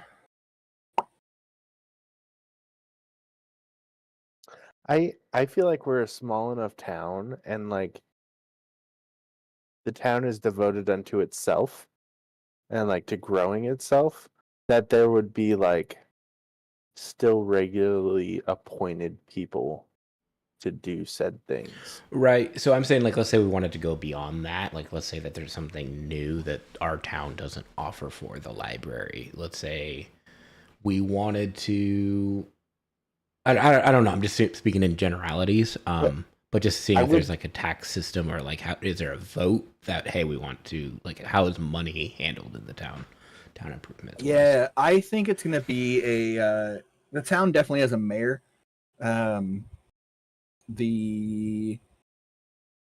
a lot of the like your salaries essentially come from the town itself. That said, the library does a good job of taking care of itself. Like you're not spending a lot of days, mopping floors or dusting high bookshelves. That all seems to be kind of brushed away in the background, shall we say. Okay. Mechanically, I would say it would be like a business tax or something. I don't think we're big enough for like a income tax or anything like that, but like a trade tax almost. Right. You know, you Yeah, trade I'm and you just get like a tiny percentage taken off of your total amount. yeah, I was just speaking like let's say I have an idea. Do I bring it to the town council or do I just fund it myself is the bigger question, right? That's what I'm yeah. getting at. So Depends on the idea. yeah. I think they want to make sure that there's, and to be clear, there are a whole bunch of volunteers from around town and a whole bunch of travelers that join in terms of like taking care of things, working on archiving, adding new books. You two are the only like full-time caretakers of the Okay. library. If you wanted to do something like, grow another shoot, specifically, or make any significant change or like add a new district to house the wandering scholars, Yeah, um yeah. cool. I think it answered my question. My other question is, so we talked mainly about manuscripts and amassing knowledge. Is the protection of the like the documents and stuff things that were originally written into the library, or is anything brought in and given to the library kind of take on that, I would say, like barcode or whatever uh protection? So let's say that we bring an outside document like a newspaper that didn't originate in the library. Does it also get held in there by the magical barrier? uh yeah, Okay. I'd say it does. And, um and then do yeah we the, collect artifacts? Are there artifacts in the library? Is it strictly a library? Is it more of a uh that's a great question. I'm gonna say that presently it's only books. okay? However, I don't see any reason, well, Yeah, I I guess don't see it. any reason why this magic wouldn't work on artifacts, with the caveat that that would be a significant undertaking, and would fairly. Yeah, I'm just seeing what's established, and like, let's say we brought an artifact in, would it basically be protected by the library, or would we have to basically enhance the library to protect said artifact? Yeah, you'd have to make changes to the fundamental structure of the library Okay, in order to make that happen. cool. The two of you are magically inclined enough to know that eventually that may be a possibility, though it is not something within your abilities presently. Cool.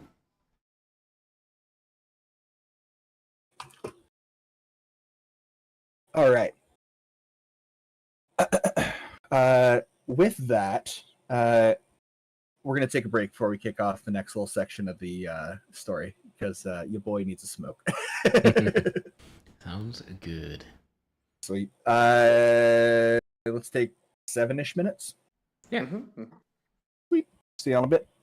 Okay.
I'm back.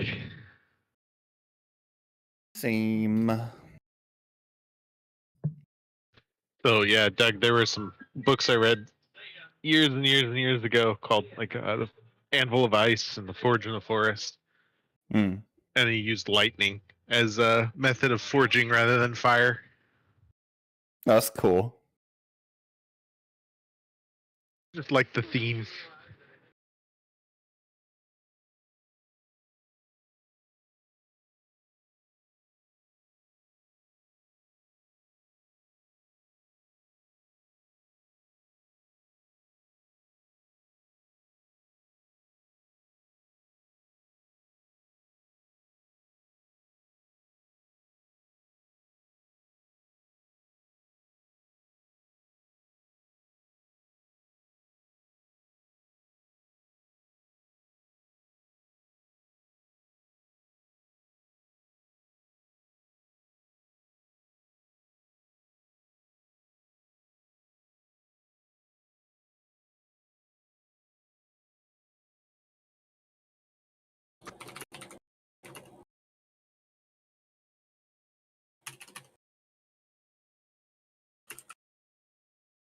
Oh Lord, he typing.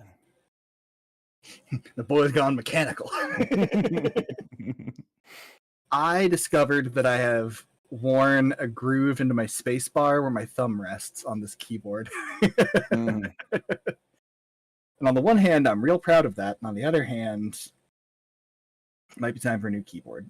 It's a pretty good, pretty good indicator. Yeah. I'm back. Hey. Yeah, is everybody that looks like Kai isn't back quite yet.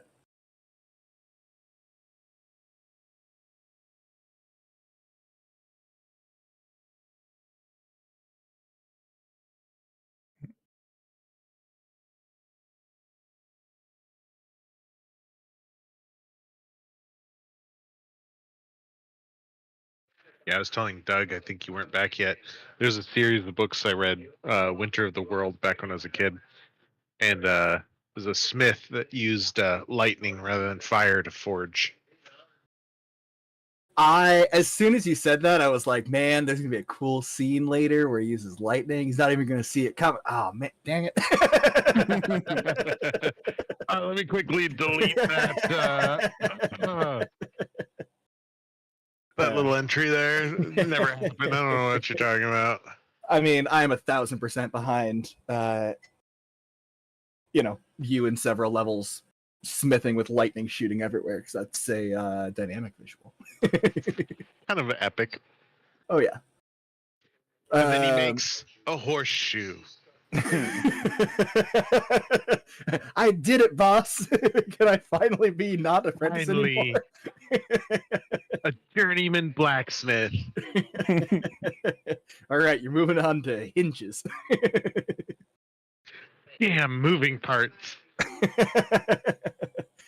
The lightning just makes the hinge move faster. Yeah,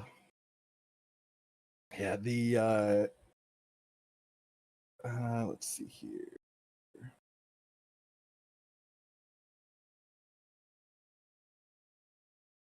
Lothar examines the horseshoe. What kind of brooch is that?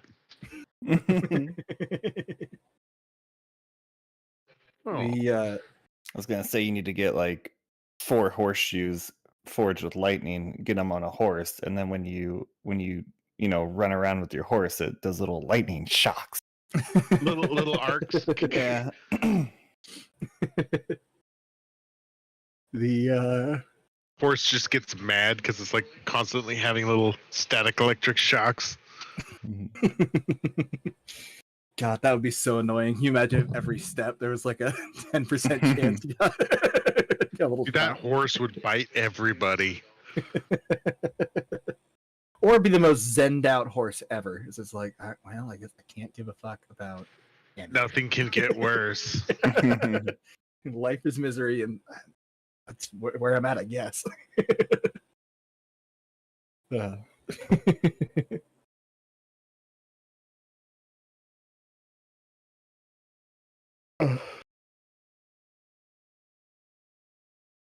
Yeah, the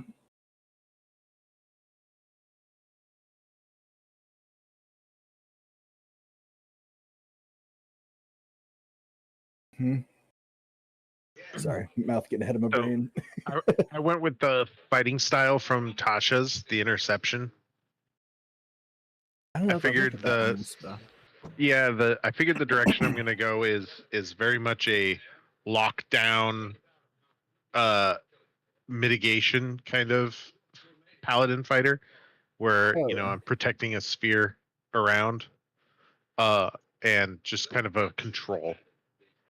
And the interception allows you to have a reaction to reduce an attack on anyone other than me that's within 5 feet, and I can reduce it by 1d10 plus my plus 2 in this case of damage. So it's kind of like a deflection. We're gonna be like Heck a yeah. giant. I'm just picturing a giant spinning wheel of people with like the wizard in the middle, and because I have like something similar, which is cutting words, which can reduce. I think it's damage, but it'd be like no, and you'd be like no, I block it with my hand. It's just in there, just block it. It's like no, he actually blocks it because I insulted the guy. You got an enemy doing a car, man. I was like, get him, boys. Not today. Charge together.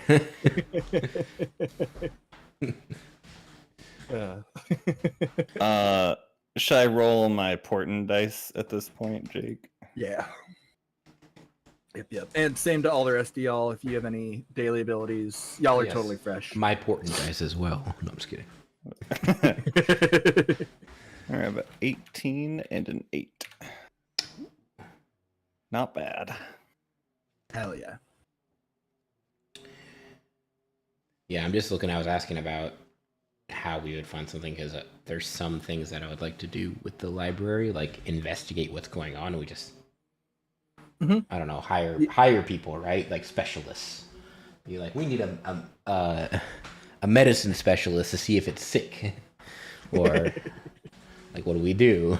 Do I just fund that? Or just go buy a med tree sick? I need help. Yeah. The so and to that point, for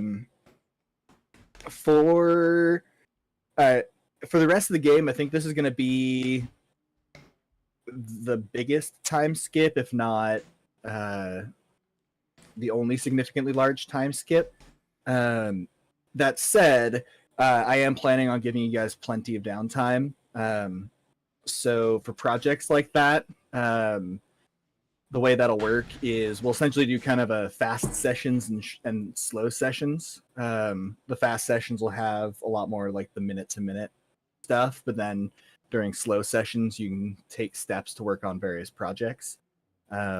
So similar to how we had it set up in A Quiet Year, where there's a certain number of steps that each project takes. You guys can kind of define whatever project you like within your given sphere, or branch out into whatever. And then we'll roll to see how well you did, how far ahead you pushed the project. So we can kind of talk through and narrate what that looks like. So in terms of like growing the library, looking into the various things that are going on with it, those will all be kind of slower activities. So my goal is to hopefully give you about 1 to 2 months of downtime across every 2 to 4 sessions. You can actively be working on that kind of stuff. And we can figure out, funding, manpower, specialists, knowledge, whatever, as we come to that.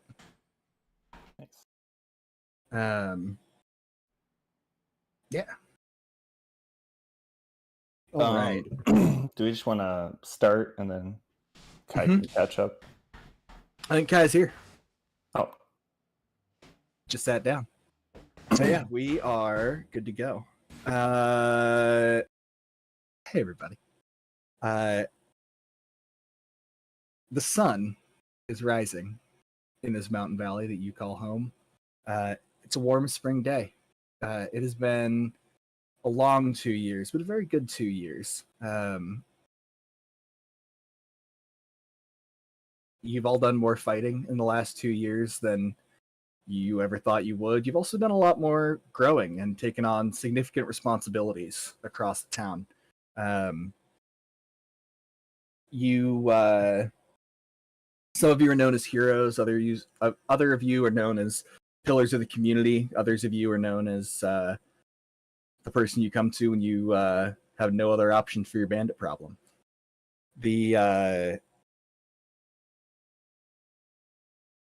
Because of that, every time you go to the tavern, there's always people trying to talk to you. Sometimes they're out-of-towners, sometimes they're folks from in town trying to catch up on a project or just looking to chat about, various things that you've been working with them on over the last several years. Tonight, you all find yourselves sitting in the tavern. It's been a month or two since you all actually got to sit down together, as you've all been busy with the last of winter, clearing out the roads for the first travelers of spring, making sure that the library is well tended to. Rumors have abounded that people have been going missing in the library. It's something you'd heard before over the last few years, but not something you really believed until today. First and foremost, what kind of drinks do your characters like at the tavern? And is there anybody in particular that y'all think would be looking to talk to you about various side projects you have going on? I see myself. Well, I'm pretty close with Zeus, so I think I'm probably gonna have some of that berry wine. You know what I mean? Yeah, the barred berry. You gotta have the barred. I also have the barred berry wine. Of course, there's no other way to it. Yeah, and then My character likes a good cider, Raider. No, there are other uses for your berries.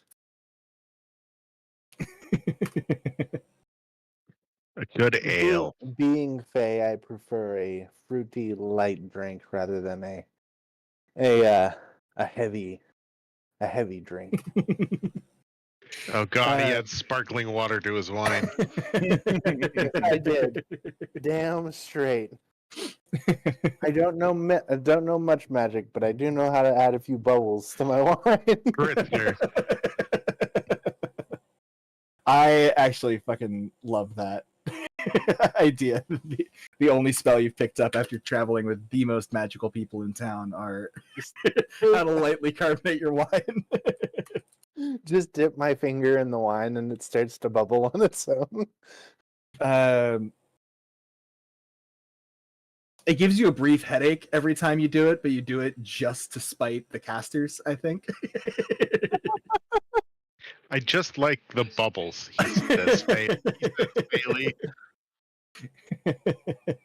Be careful now. I do have prestidigitation. I can change that real fast. Straight into mud. We'll make you decarbonate your wine.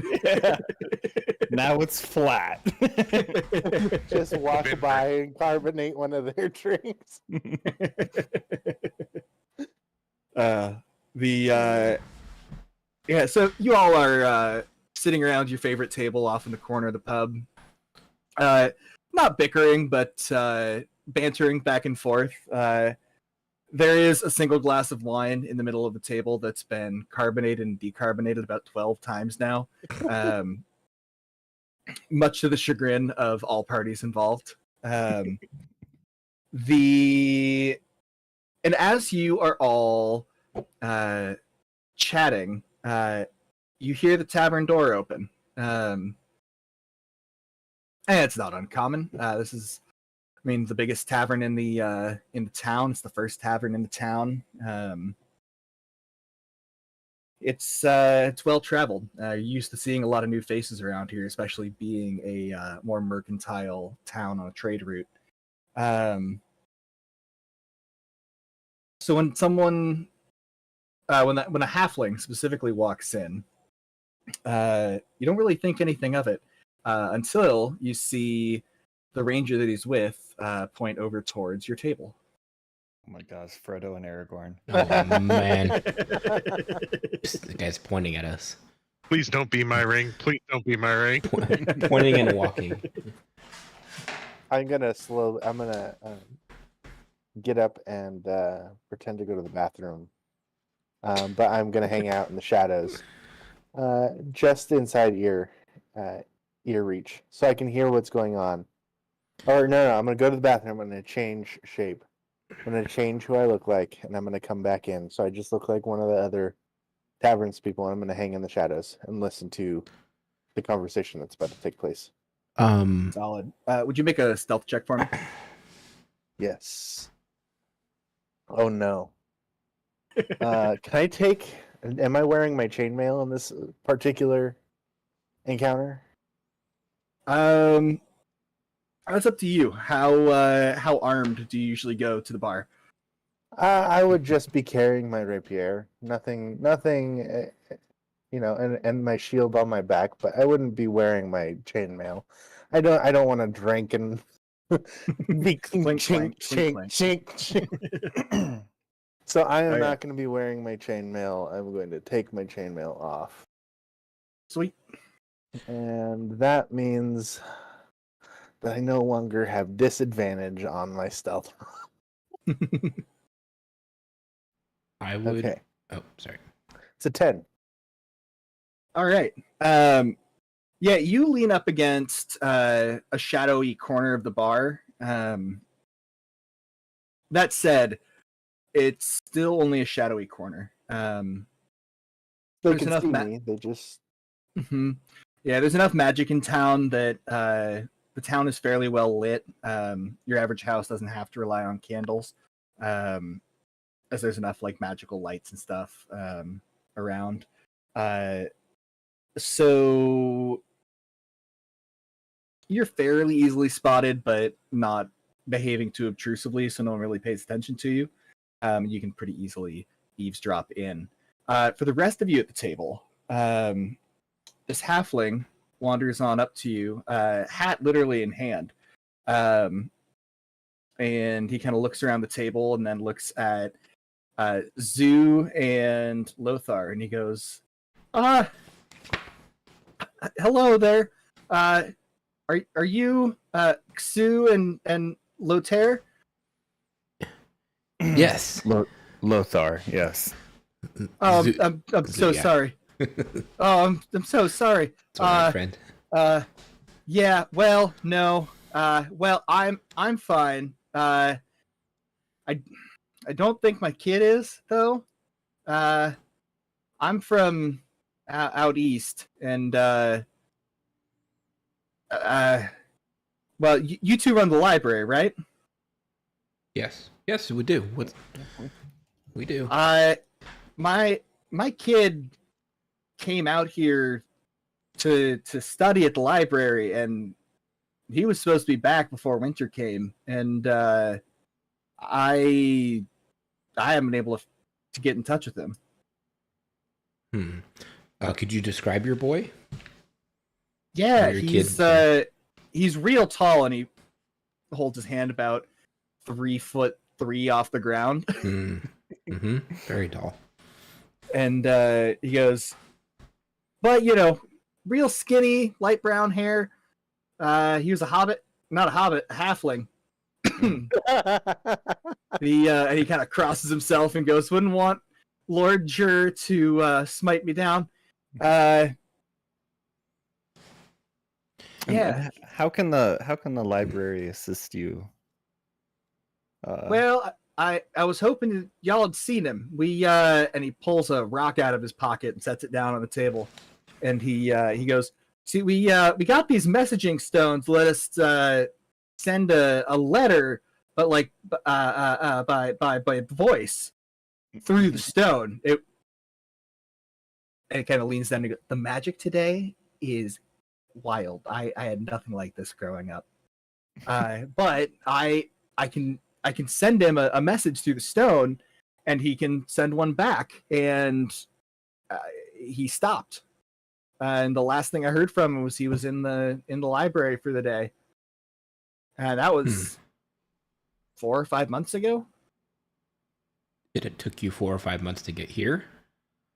Well, the passes were closed for the winter, and this is the first chance I had to actually get out here. And just from y'all's background knowledge, that's fairly reasonable as timelines go. So to get across the entire mountain valley takes about 3 weeks in good conditions. During snowy conditions, it's the next best thing to impossible. Like someone might be able to make it through, but even hardened veterans of this valley, they can range around during the snow, but actually trying to do like distance travel is significantly difficult. Okay. Did he happen to say what he was studying? Oh yeah, was a doctor of plants. Plantology. Yeah, that one. I'll kind of tilt my head over towards Zoo and be like, "Oh, my friend Zoo here. He's a plant doctor as well." Yes. You're gonna hear a snort covered by a cough from the wall. From the wall. Okay. Yes, I am. I actually care for the library. As far as the anything plant related goes, would I know where this section is that he's referring to? Or I guess the general section that it would be, right? Library changes, but like there's a botany department, right? Wing. Okay. It's like, well, yeah. Okay. Well, He oh, go ahead. Yeah. he was he was studying tree singing last time I heard, and well, I mean, you know, the elves don't like to talk about it much, but apparently you guys have quite the collection of 3 books about it. That is quite the collection. It's probably the best in the area. And to y'all's knowledge, that is quite a point of pride. This is a significant rarity to have any resources on this, much less 3 different ones that are in depth. Have I read any of these books? Not cover to cover, but you've perused them as you just kind of wandered the library through the years. And especially the last couple years with, you know, the core trees in town getting tune-ups, and with the stuff going on, you've looked through. There wasn't really anything directly applicable to the more direct, discrete problems you were facing. Well, we could certainly help look for him. I don't know. It's been quite a few months, but we'd be more than happy to check out that area to see if see what he was working on, if he was writing anything, or look in that area and see if maybe all 3 books are still there. Yeah, that'd be amazing. Yeah. So, and he kind of takes the messaging stone and pushes it into your hand, and he goes, the messages are still going through. The guy who sold it to me said that if either one of them is broke, it won't work. But he's not responding to me. Okay. And who's your friend here? At this Sir, point, I'm gonna Sir Halfling. return. I'm gonna go back into the bathroom and then come out as my normal self. Yeah, you wander back on over to the table. Doug, which person are you referring to? Didn't you say he came in with like a ranger or something like that? Oh yeah, it's a ranger you recognize from around town, but he kind of pointed y'all out and saw that you got over there and then dipped. Oh, okay, gotcha. So you think he's probably just like helping him find the way. The tavern or whatever. Gotcha. Okay, cool. Yeah. Never mind. I'm gonna ask. I'm gonna have you. How did you get here? Who did you come with? Well, I traveled up the road by myself. These woods are very dangerous. I firmly doubt that you came by yourself. Well, I moved real quick. You see, we're not only are us little folk quick on our feet, we're also pretty sneaky if we need to be. I'm gonna lean over. I'm gonna lean over and whisper into Lothar's ear. We should keep an eye on this one. Can I insight check this man? I'm also suspicious, so I'd like to help him with that. I Insight believe checks him. all around. I just feel like a side eye. Oh, so you're saying insight checks all around? Yeah. And by that I mean pick one person in the party to do the insight check. Yeah, I Lothar, only have a +1. Lothar, you can totally do it. I'm also like side eye. I'm like this guy. What is, you know? Oh, you're like, okay, yeah. I'll do it. Yeah. I rolled a 6. God damn it. At advantage. Oh, it's an advantage? I was hoping, right? Oh, yeah. Okay. Well, hold on a second here. It could get better. Dirty 20. Hey. This guy seems legit. It is not that uncommon to see individuals make it up the road. The biggest danger is for merchants or loud groups, as they're kind of who draws the attention of animals and bandits. A single halfling traveling carefully and at speed, you could see him sneaking through. Especially as not all the beasties of the woods are awake for the year quite yet. So it is certainly odd and definitely a risk. You're sitting there thinking to yourself, like, I can see you not running into trouble. If you ran into trouble, you would be SOL. I will say to him in halfling, because I have that as a language. You're very brave indeed, my halfling friend. His eyes kind of light up and he starts speaking way faster. And he was a little stuttery before, but you're starting to think the more he speaks that it may have been more of a language issue, or like a language barrier issue than anything.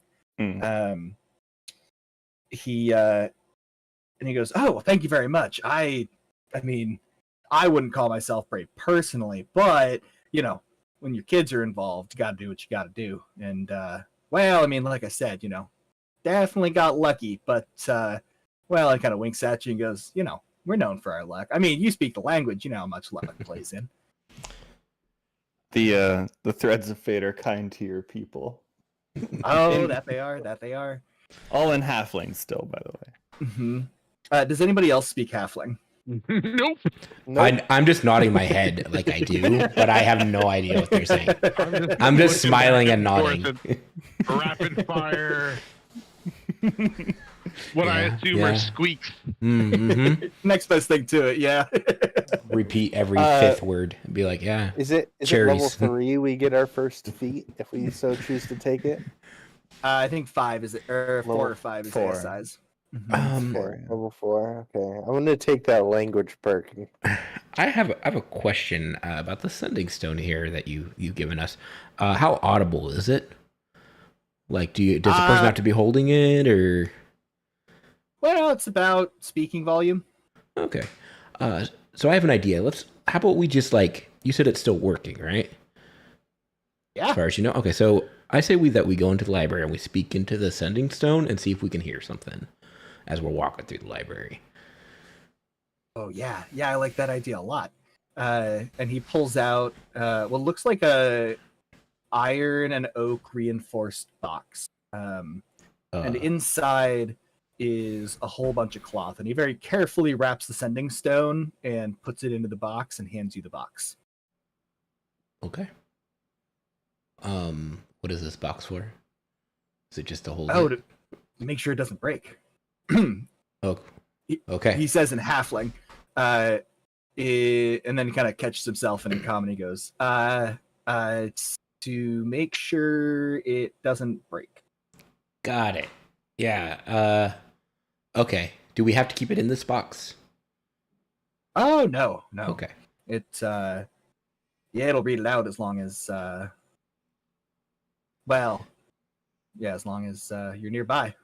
Okay. Well, maybe he just left the phone inside the library, and that's why, like, he just lost, or not the phone, the sending stone. Inside, excuse me, the stone. That's what I meant to say. The stone. My words get away from me. But maybe he just left it somewhere on one of our shelves or something, and maybe he's not really Common lost. is his second language too. You'll have to forgive him. I mix him up. Accents and It's Start talking in our own respective languages and start speaking in Fey. we all speak Goblin and Halfling and Elvish, and we all speak a different language at the same time.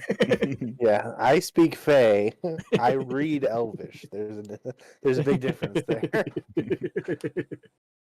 Yes. So that's my proposal. We just basically. So my assumption is that he's just misplaced it, and then we can go from there. And maybe he moved on to another town or something, but wouldn't say that. Oh no, he wouldn't move on to a new town without telling me. Well, if he lost his stone, he wouldn't really have a way. I'm gonna look at Zoo and Laura and ask, do you have logs of who has visited the library? I don't think we do have logs of everyone who comes into the library. Not every visitor, but everyone who stays for an extended period of time. Just because you need to index everything that gets written, and folks who want to stay and study for a long time, the library makes them give as much knowledge as it can. I'll so ask you'd have to do him- some legwork, but you could figure out if he was there or not, so long as he gave his real name. Can I ask this halfling what his child's name was, and then attempt to make a history check to see if I can just remember? Sure. Well, I'm gonna make it a just straight up intelligence check, but yes. Okay. So he, did you say that in common or halfling? I'm speaking to the halfling in halfling at all times. Solid. He goes, "My name is Fred Flagstone," and does kind of a very fancy bow. And my son's name is Flam Flagstone. All right, and then I'll make a. You said just straight intelligence, right? Mm-hmm. Yeah, sure. I'll just roll it. A 10, a solid 10 though, Jake. Keep in mind. Rock solid 10. Yeah. Chiseled, thick cut 10. The name Flam does stick out. It's a fairly uncommon name in town. Not uncommon in Halfling, but you don't remember the name Flagstone, but you might not. I mean, it was 6 months ago. Well, 4 months ago. Zoo's just gonna be like, yes, I also, that's delicious stuff in common, because I'm not understanding the context of the. I'm like, yes, I also like flan. And his face kind of drops, and he goes, "You didn't. I mean, turtles don't eat halflings, do they? You didn't." I'm gonna start laughing. My I don't- character's just gonna start laughing. I didn't know. Flan, yeah, right. The dish, it's delicious. Oh no, Flam Flagstone. Is this in common, or is he still speaking at me? Yeah, I'm common. Oh, what's that? Oh, Flam? It means mighty warrior in Halfling. Oh, a friend. My son. Oh, carry on. I'm sorry. He's still laughing. He's still laughing at the edge of the table, slapping my knee. Continue on. Sorry. I'm just staring at Zoo with like like one hand like covering my face toward Fred, and the part I'm doing like the Michael Scott, like I'm gonna kill you. I'm sorry. I misunderstood the context of the situation. Carry on. It sounds like you guys are doing your thing.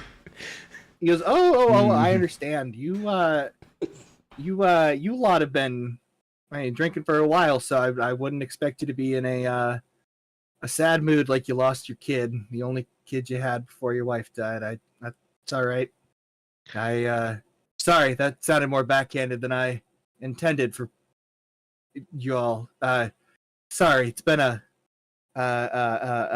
long traveling.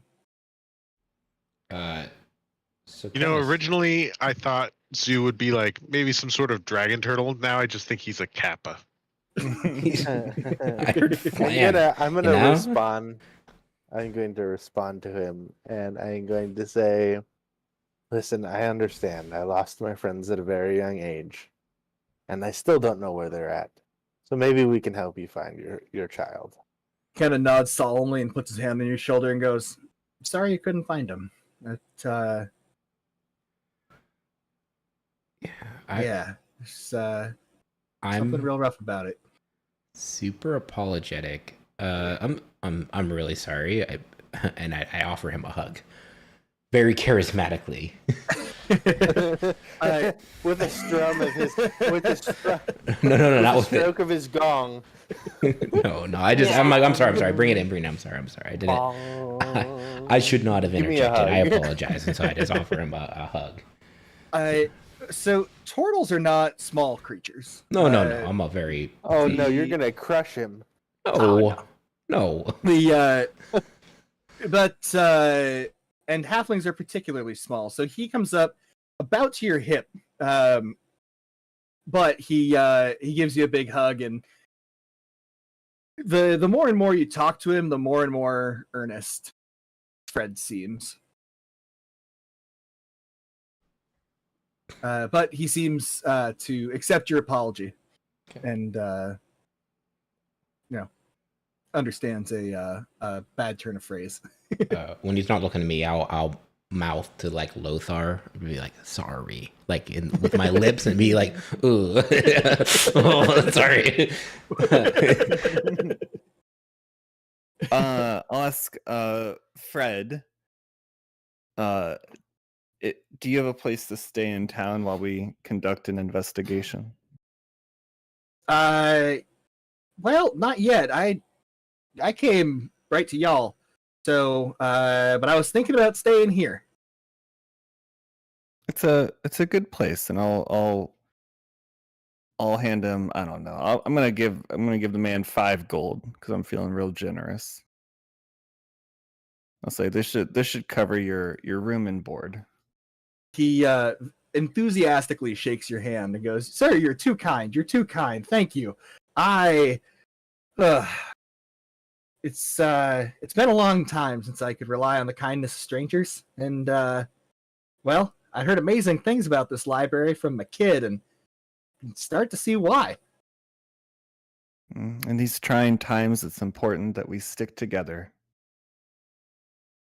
He kind of nods along and toddles off to the makes his goodbyes with everybody and kind of toddles off to the innkeep.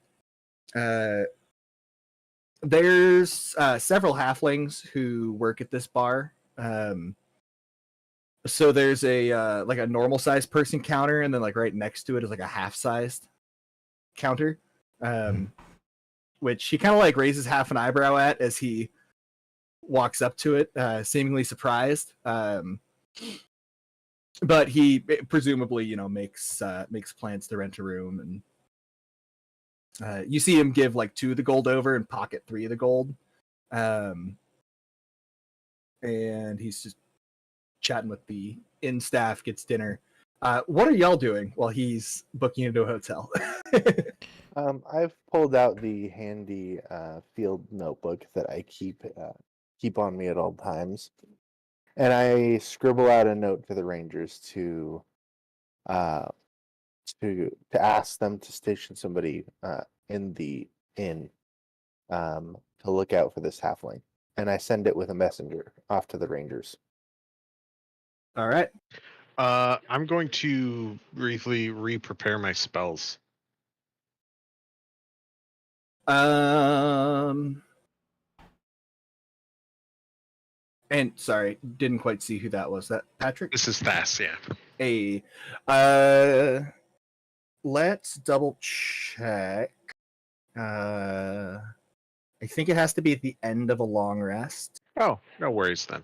I mean, that said, I figure you're coming into a new day, so if you want to pick a discrete or a new spell list to be working off of for the day, we can just retcon that one.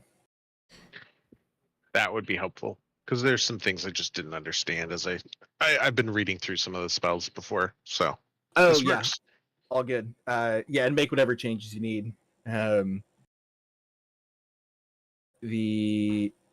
Yeah, and honestly, like up to level 3, even. I know everybody's kind of getting the feel for their character, so if there's any adjustments you need to make in terms of like background, various choices on,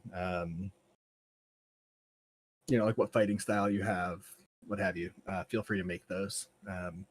Don't want you to feel locked in if you think there's a better option for your character. Zoo is pretty anxious. He's actually pretty excited. He wants to go to the library now.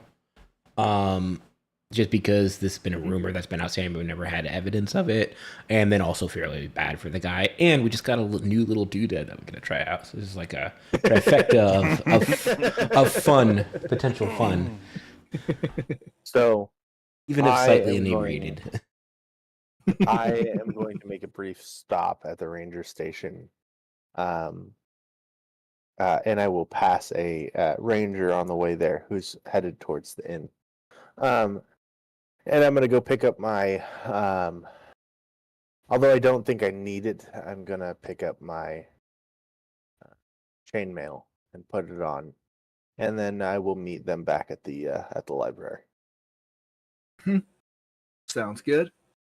Is there anything else anybody wants to do before you all assemble in the library officially? As we make our way over there, I'll be talking to Thas kind of in a more hushed tone, but not trying to be stealthy about it necessarily. Mm-hmm. And I'll ask him, are you familiar with halfling burial rites? I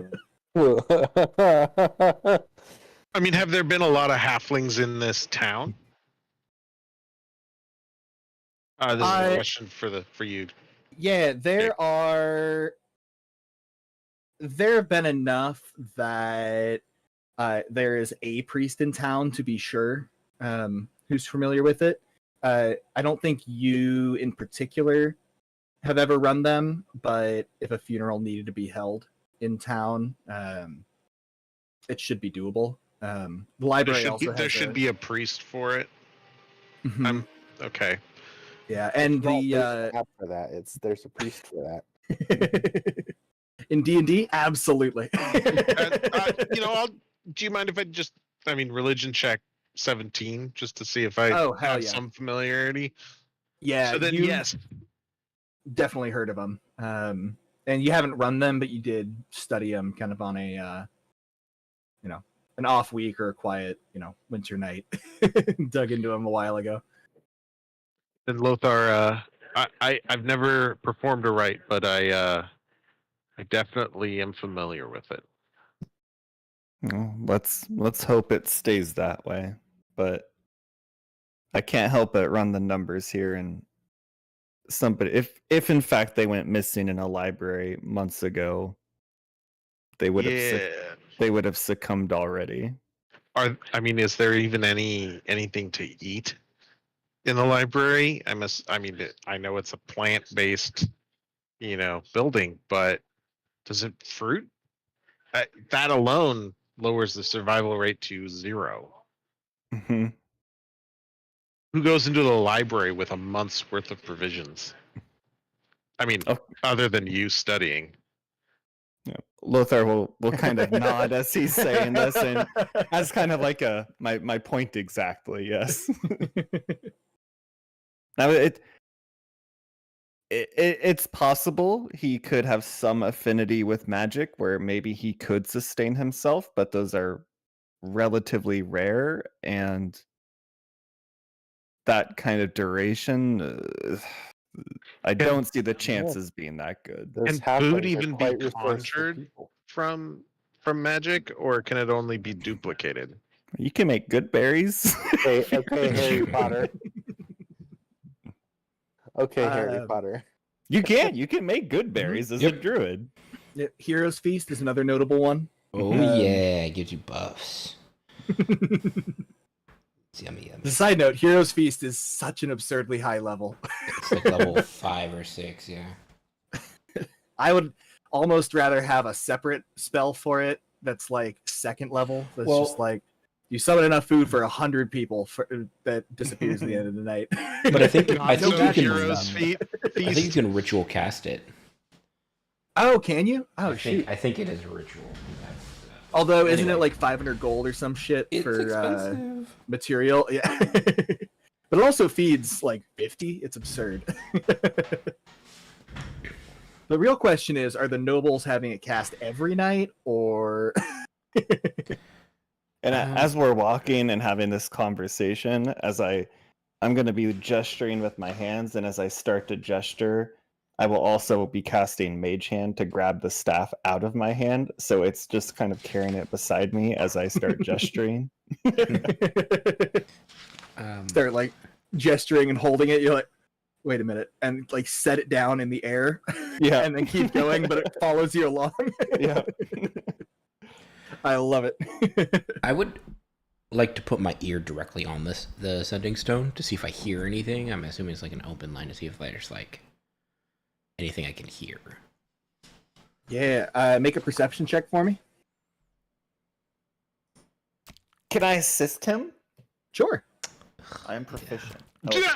It's a good thing. 17.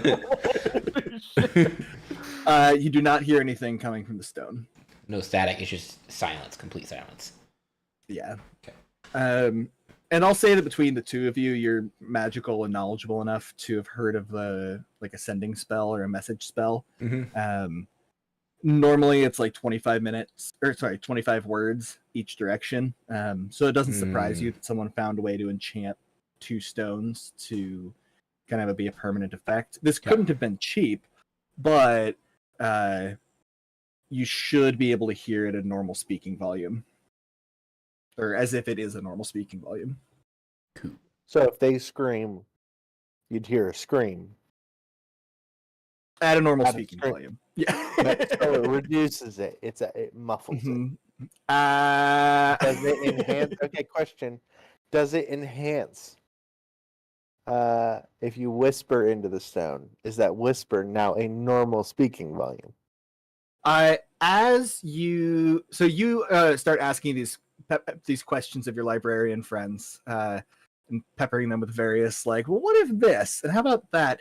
And much to your chagrin, they start going on a very in-depth tangent about one gnomish wizard about 700 years ago who spent about 40 straight years just trying to figure out the minutia of like, okay, if I whisper at this level, will it pick it up? How close do I have to be to a sending stone? Or to the sending spell in order for it to pick it up? Like, if someone speaks right next to me, will that get picked up? But they start peppering in all of this talk about magic and like mystical formulae to figure out like the exact decibel level and amount of mana you'd have to pump in to... And as they talk, you're just like, oh my god, you fucking nerds. I'll be scrolling it in a book that's held by a mage hand in front of us as we walk and talk. My hand should be like on my head like this, like. I've got a Just bubbly tell me. hangover. It's not what you think. Any other magical quandaries you have there? The answer, as always in can you magic, trace is, the well, magic? yes, but also no. Can you Can I- trace the path of the magic? No. Probably not in our library. It is technically feasible. You don't know a spell to do it. You could probably figure out a method to do it given your resources and skills. but that would be a longer term project. I do feel like it's something we should take up after this. A tracking spell for a sending stone would be very useful. GPS on your phone. Yeah, exactly. GPS on your phone. You capture an enemy who has a sending stone to to their master or something, and track down their master using a sending stone. You're doing a whole lot of work to not use a scry spell. No. But yeah, so y'all arrive at the library, bantering the whole while. Yeah, so I start to trigger the stone on and off to pick up our banter. And kind of listening as we make our way to the biology area, specifically the Can botany. you hear me now? Yeah, so the tallest stacks in your library are the botany section and the magic section. There's other smaller shoots that have sprung up in the last 50 years about, architecture, civics, philosophy. But given the nature of your town and given the predilections of its people, growing things and doing magic are really, really critical. And as such, those stalks have grown to about 10 stories tall. So you start at the bottom floor, and as you go up and up, every floor you kind of do a lap and cast the message in the stone. After the first one, its initial charge runs out, but you have enough magic coursing through you that you can kind of coax it to do another sending. You can tell it's not great for the stone. It's a little bit like overcharging a cell phone, but it's not going to burn out in the short term. Overclocking a cell phone.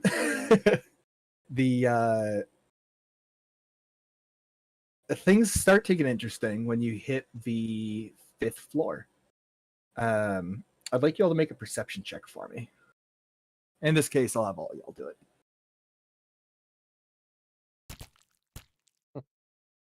11. 19? 8.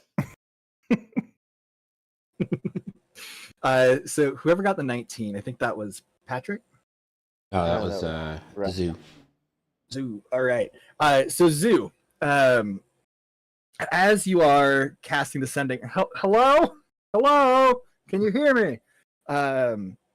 As you're walking around the 5th floor, out of the very corner of your ear, you hear your voice in another room. Oh, it's over here. I hear my voice. And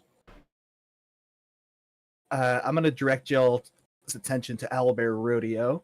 If y'all have not done so, go ahead and pick a token and pop that bad boy on the board. Oh Lord, how do you do this again? Pop tokens down for us.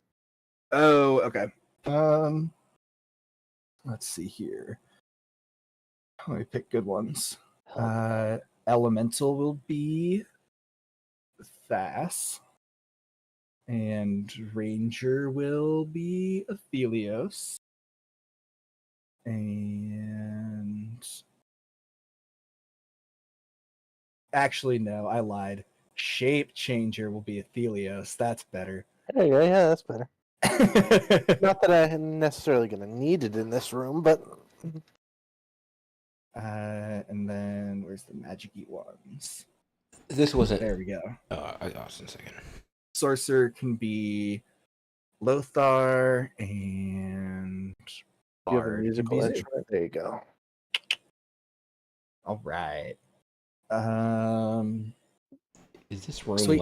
a normal room? Like, we didn't have to go behind a wall or anything. It looks like part of the normal growth. Yeah.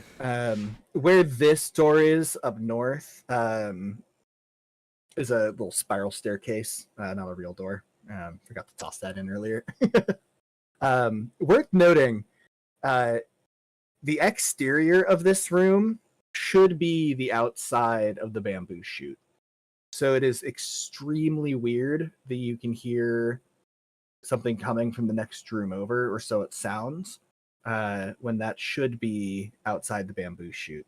And you all hear it about over this way, in the bottom right-hand corner. I have no problem. I feel very comfortable in this library, and I feel like I know everything about it. It is weird, but I just approach that wall and like knock on it. I'm gonna be like, wait, hold on.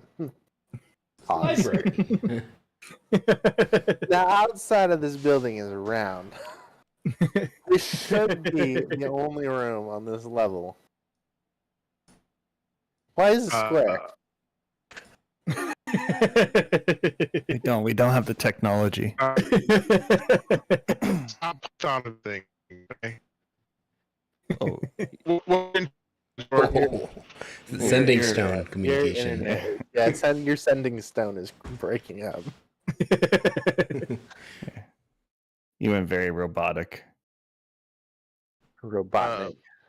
Would you? I'm gonna pose the question to everyone else. Should I detect magic? I mean, you're surrounded by magic. I don't know that. That's not always true, and it's sensing auras. I mean, go for it. Go Yeah. for it. Well, before you do, does Russell hear or does Zoo hear anything after Yeah. knocking on the wall?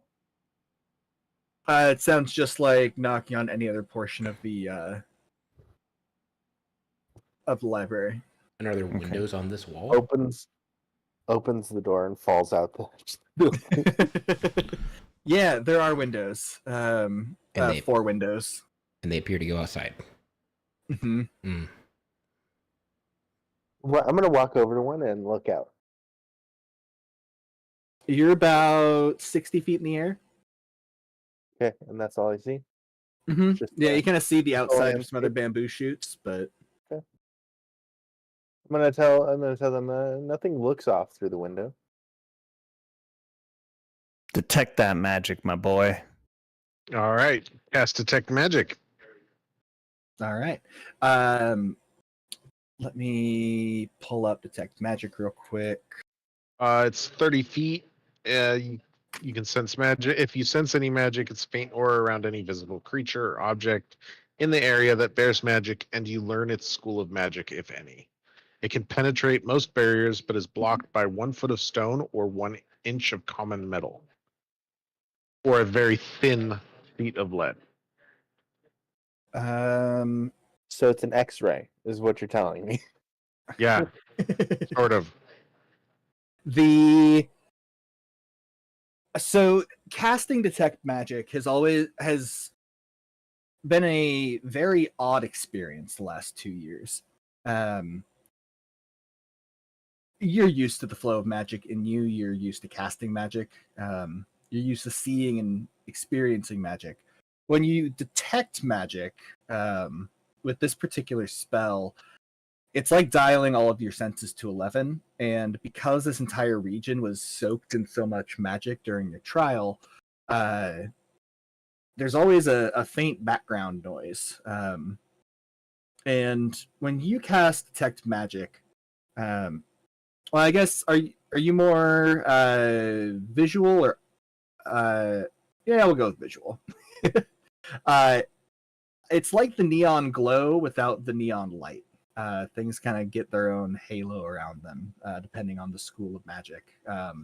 If you get close enough, they each have their own distinct smell as well. More like the smell of old metal or old pennies, where it doesn't have a distinct smell unless you really are sniffing for it, and are really getting in there. The first thing that springs to you in this room is that the entire room is suffused in magic. Specifically, it is enchantment magic that seems to just permeate the entirety of the building. Whatever is making the bamboo grow, whatever is causing this to be a fount of knowledge, is fundamentally enchanting the library. That said, there is a patch of wall over near Zoo that shows up a different color. Transmutation magic is always weird to see with detect magic, because it looks like all of the other school's colors, just a little bit different. And in this case, it was trying to blend in with the enchantment magic, but is more maroon than bright red. Or sorry, more bright blue than dark blue. Let's go with blue for enchantments. And so it stands out that there's a patch along this wall that some kind of transformation magic has taken place on. Zoo, there's a patch of wall right near you that's transmutation rather than which is different from the rest of the building. I really hope that halfling wasn't absorbed into your library. I hope so too. So hearing this, I'm gonna be like being like here and putting my hand over the spot until it's touching the spot until I'm like on the patch. Here. Yeah. So where you had knocked on the wall was very close, but Okay. not quite where the transmutation magic had happened. And as you go to kind of, hot and cold based on what he's talking about, you touch the wall, and as you kind of it's not enough to just bump it, but as you like press your hand into it, you can feel the wall kind of give way like putty, and the entire wall seems to turn to dust and crumble. And where there was just normal bamboo wall before, where'd my tool go? Another portal to the Feywild. Oh man, that's draw, not fog. That works though. There we go. Ah. Da da da da. There's a little hallway with a door on the other side. Knowledge of geometry is not a strong suit in this society. However, you know enough geometry to know that there is no way that hall should lead to anything, as this is a straight piece of bamboo, and that leads directly out over open air. Or it should, but you can very clearly see it's a hallway that leads to a door. That ain't right.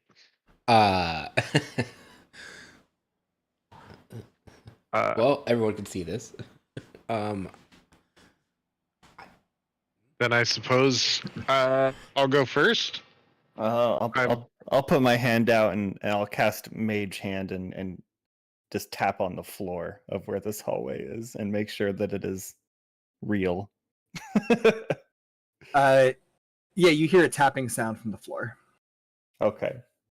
I'm going to move forward. I'm going to scooch in front, and I'm going to take my sword out, and I'm going to poke the floor with my sword. Mm-hmm. Roll to hit. Please be Really? in that one. Please be in that one. Please be in that one. Nat 20. 16. Yeah, you and roll for damage real quick. Uh-oh. There goes our I gotta floor. check my damage. Should be 1d8 plus your dex mod. Yes. Okay, 1d8 plus 3. Okay, 1d8. Where's my... Gotta find it. It is the square... the Turns out it's just a hidden mimic that's sitting on the outside of this Jesus. thing. It's just going to eat you when you walk in. I hit it for 10. Yeah. So, Zoo and Lothar in particular, you've walked around this library for a long time. You've never seen someone stab the library before. And Athelios pulls his sword back, and maybe it's because y'all have been drinking. Maybe it's because he's just excited and a little nervous, a little jumpy. It looks like he initially went to just kind of poke at the floor and then got way too into it and leaves a giant, about 8-inch gouge in your formerly pristine floor. The good news is it goes from inside the initial room you were in into the hallway, and that scratch leads all the way. If this is an illusion, if this is some kind of transformation magic, it's not something you've seen or heard of before. This seems like it's a hallway. Okay, I'm gonna look. Go ahead. I would like to grab a book and try to put it through the doorway to see if the library is recognizing this as part of itself. Yeah. You grab a book and it passes very easily into the hallway. Well, I think it's part of the library. I'm going to look at everyone and I'm going to say, look, I didn't mean to leave that big of a gouge, but at least we know it's solid completely and not any sort of illusion or prestidigitation. I'm going to step on it. And so I do. I step into the hallway. I'm going to wave my mage hand directly in front of Athelios' face and then say, what do you think I just did? Hey, and I'm going to say, hey, look, you know the magic stuff. I know the real world stuff. I know for a fact this floor is real. You drunk, Athelios. Go home. So, worth noting, the mage hand is invisible. So, Athelios, you feel something like flapping in front of your face, but you don't see anything.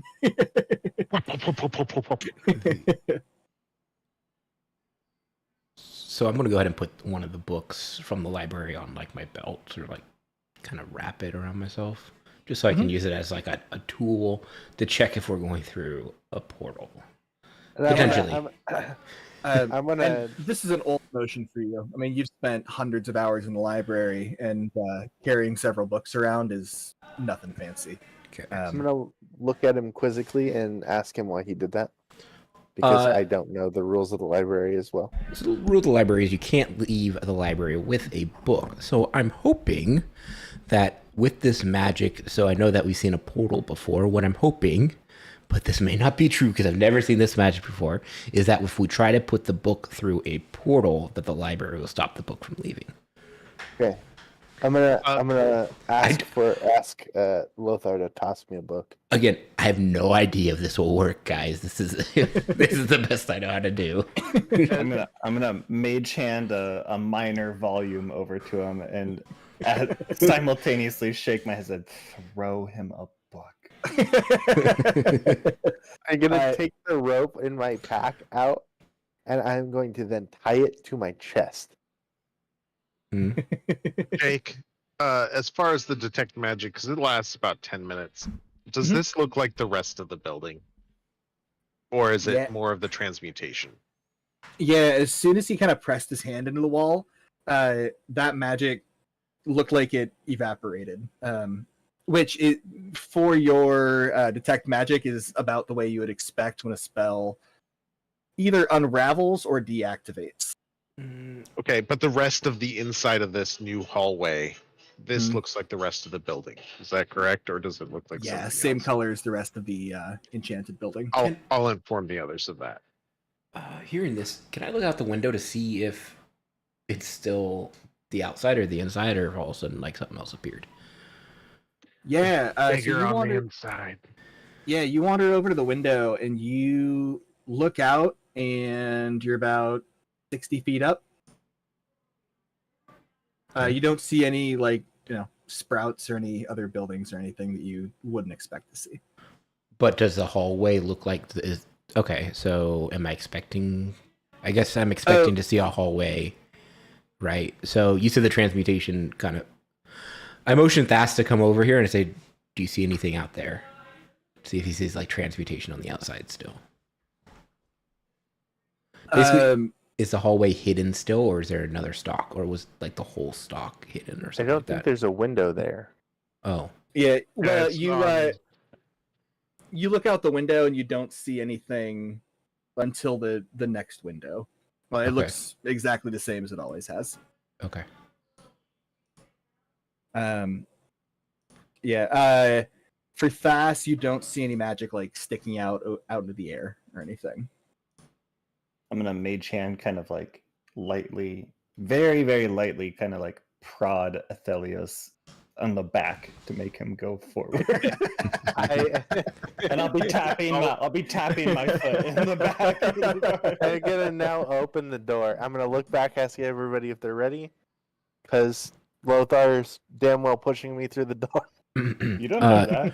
Hey, I have a good You're question. the only one behind me. Why'd you tie a rope? So seeing the rope around him, why'd you tie the rope off? I Do tied what- the book. I tied Oh. the book to my chest with the rope, Gotcha. so that if I'm about to walk through some sort of portal or something, it will stop me. Hopefully, Well, if that's how this Yeah. theoretically, based on what I you am said. letting you know. I think this may work, but I have no idea. I've never seen this magic in my life. I have no idea either way. I'm Okay. just gonna trust you. And- So Okay. For what it's worth, for Zoo and Lothar, both of you have very distinct memories of like finishing up for the day and packing all of your stuff and leaving the library, and then like your backpack sticks as you're trying to step out of the door frame. So you are fairly confident that like, so long as the rope holds the book to him, he shouldn't be able to leave the library.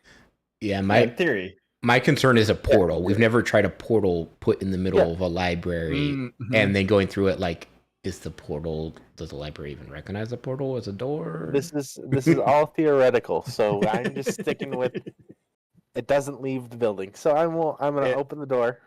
And Athelios, as they start discussing this a little bit, you immediately flash back to Sending Stone conversation. God And damn roll it. my eyes, and I'm gonna open the door and fling it open. Sword in hand, by the way. Sword in hand, shield in the other. Just so we're clear. You- Die immediately. Yeah, how many HP do you have? I have 20 HP with 18 AC, so Mhm. if a trap's gonna hit me, it needs to hit me hard. Oh, Uh, well. This token is the Sending Stone. You see it just kind of laying between the stacks. Off here, you see a door that is slightly open. There are no windows. These are all bookshelves. The rest is kind of what you see is what you get. Okay, I'm gonna go in, and I'm not gonna pick up the Sending Stone because I am not familiar with magic.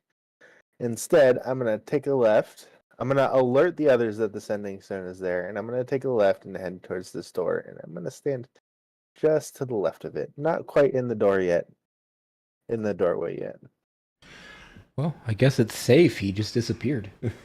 Yeah, he like just zips in there. You see him like up against the door. Where'd he go? Just so shield out and like looking around my shield. I'm going to advance in and take a look around. Examine the sending stone, because I still got the detect magic going.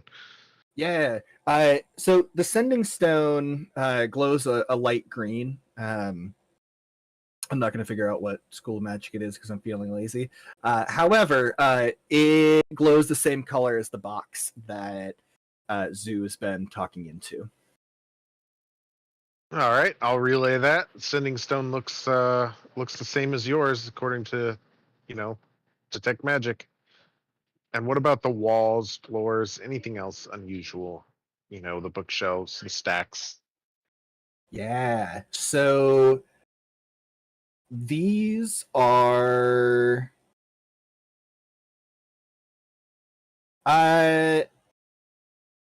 make a perception check for me.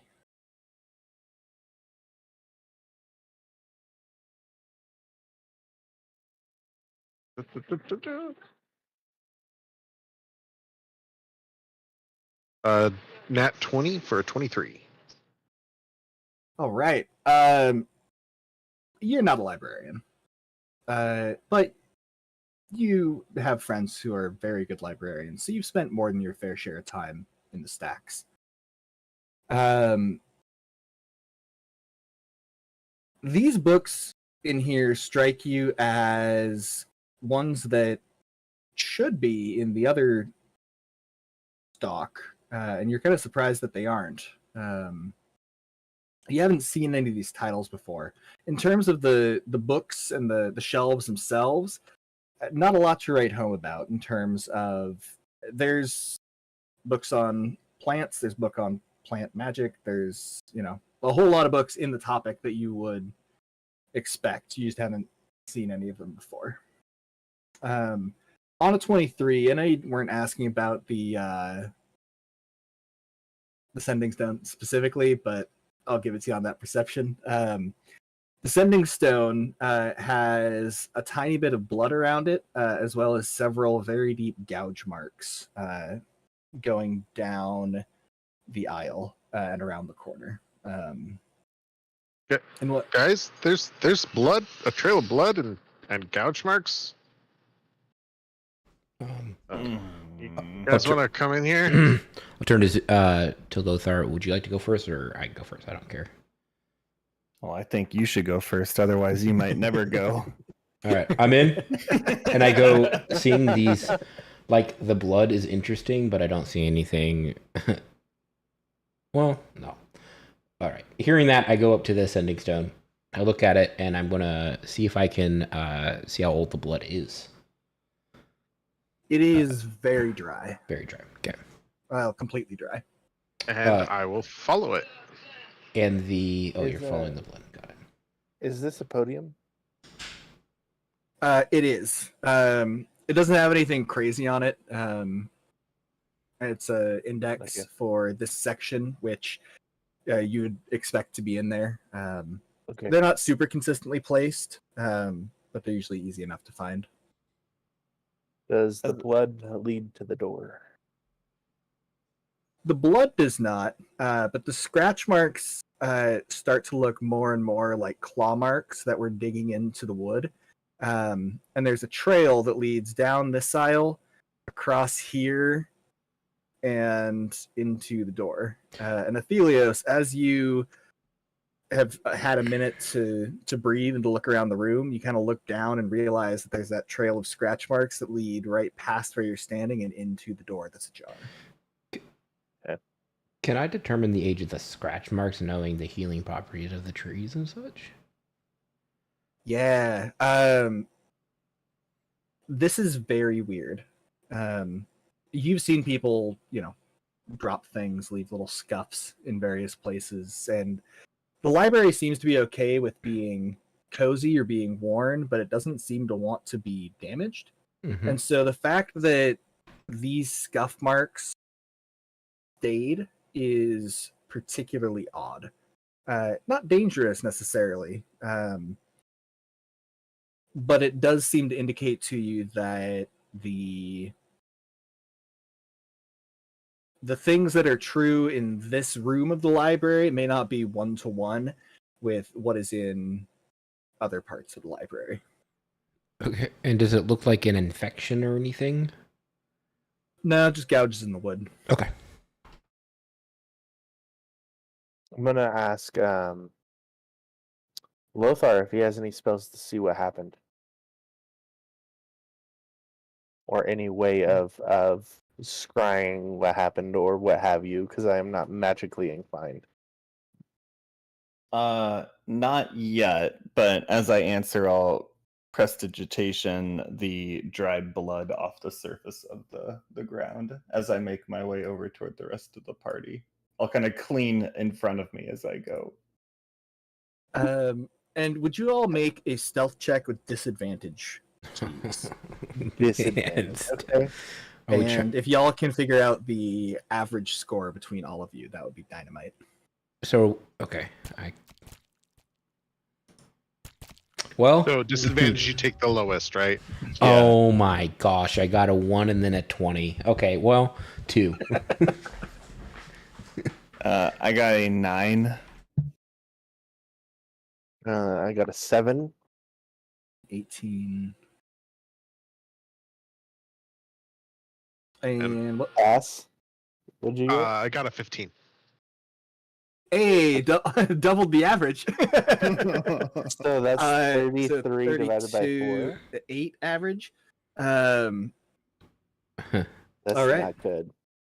I generally am. I'm a turtle. I'm not generally stealthy. I don't know. Okay, so regardless of our stealth check, I am going to look at the others, and I am going to say, if this is a beast, I know beasts very well. You're going to want to stay near me at all times, like within 5 feet. I say go get him, Tiger, and throw him a bardic inspiration. Oh my God! Here he goes again. What do you want from me? You just said that you got this, basically. Oh my You God! just rolled an 18, guys. You It's got him. about No, to I'm go going down. in. I'm not a scaredy Okay. cat, except when it's a So- giant unknown portal. I'm gonna hold my shield up, and I'm gonna look. You said the door is ajar. Is it gonna look through the crack? Yeah. Can I get a perception check from you? Gonna Yes, put you his face can. up to that door, and it's gonna get smashed right That's into it. why the shield is up. Okay. Sweet. Perception is 16. 16. All right. On a 16, I'll give you this. Room's empty. Go on in, bud. Mm-hmm. I will tell you that you see scratch marks all over the floor. Okay. Uh, I'm gonna set the tip of my sword against the door, the frame of the door, and I'm gonna just push it open. I'm not gonna try to push it open with my hand or open the door and kick it open, that kind of thing. I'm just gonna gently push it open. Mm-hmm. The door creaks open. And let me get a better shape. Okay. Actually, sorry, hang tight 1 sec. Gotta do something fancy. Okay. Ka-chow. Yeah. You see into the room. It's another library. Similar to the last one, it has a podium with an index that you can see over yonder. Several tables are scattered around. Can I Weirdly, see? every flat surface seems like it's covered in very deep scratch marks, like at least a 1/4 inch deep, all over the place. The books are all pristine on their shelf, and it doesn't look like any of the books are damaged. Okay.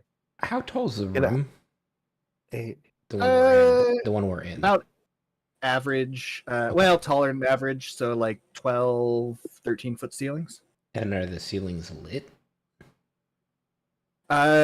They're relatively dim, but not dark by any stretch. Okay, good. You can see them about as well as tall ceilings in a house.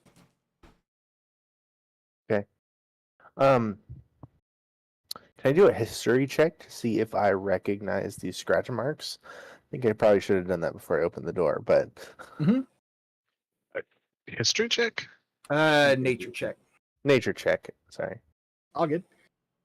And you have See. a bardic inspiration for 10 minutes. Okay.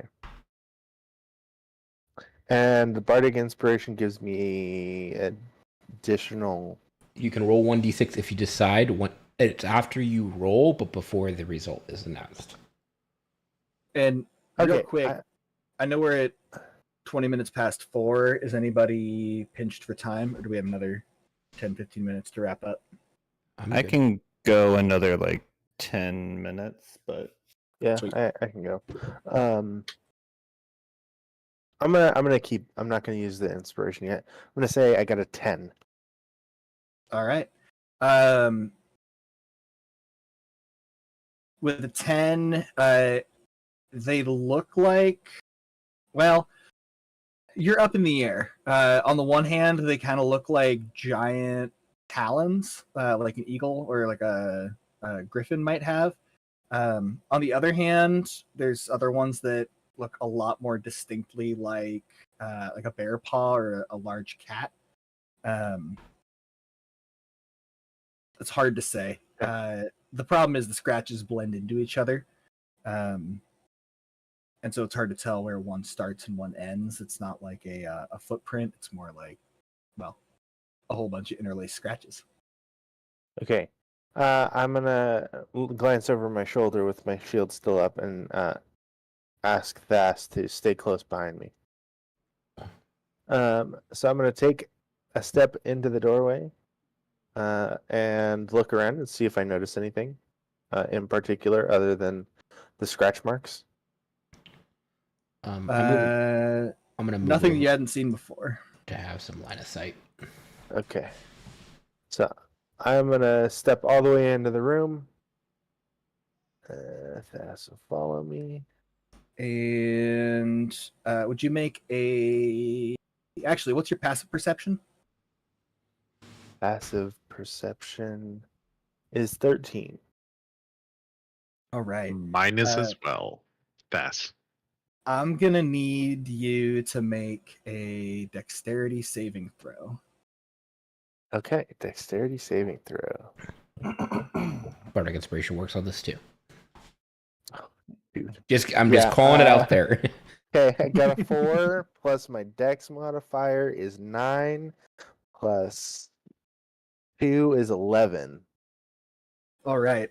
Out of the very corner of your eye, from beneath this table over here that you couldn't quite see from the hallway when you were standing in it, from underneath that table, what originally appeared at a glance to be a pile of books seems to blink.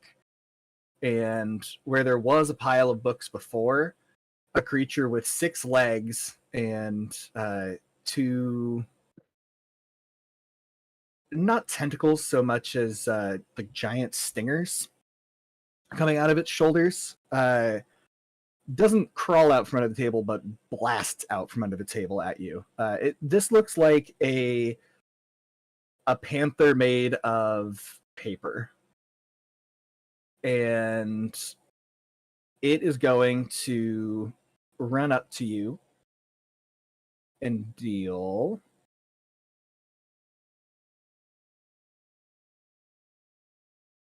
it's going to be 10 damage. 10 damage, even with my armor class? Mm-hmm. Yeah, this Oh one my he had a God. surprise, so it was the dexterity saving throw to dodge. You A little guys are squidgy on my lucky. part. Y'all would have died. So you feel claws that... it feels like a paper cut that is far too wide as you feel it claw open your shoulder. And as you turn to look at this giant cat thing, it immediately pushes off of you and throws itself backwards into the bookcase where it disappears. I'm going to need you all to roll initiative for me.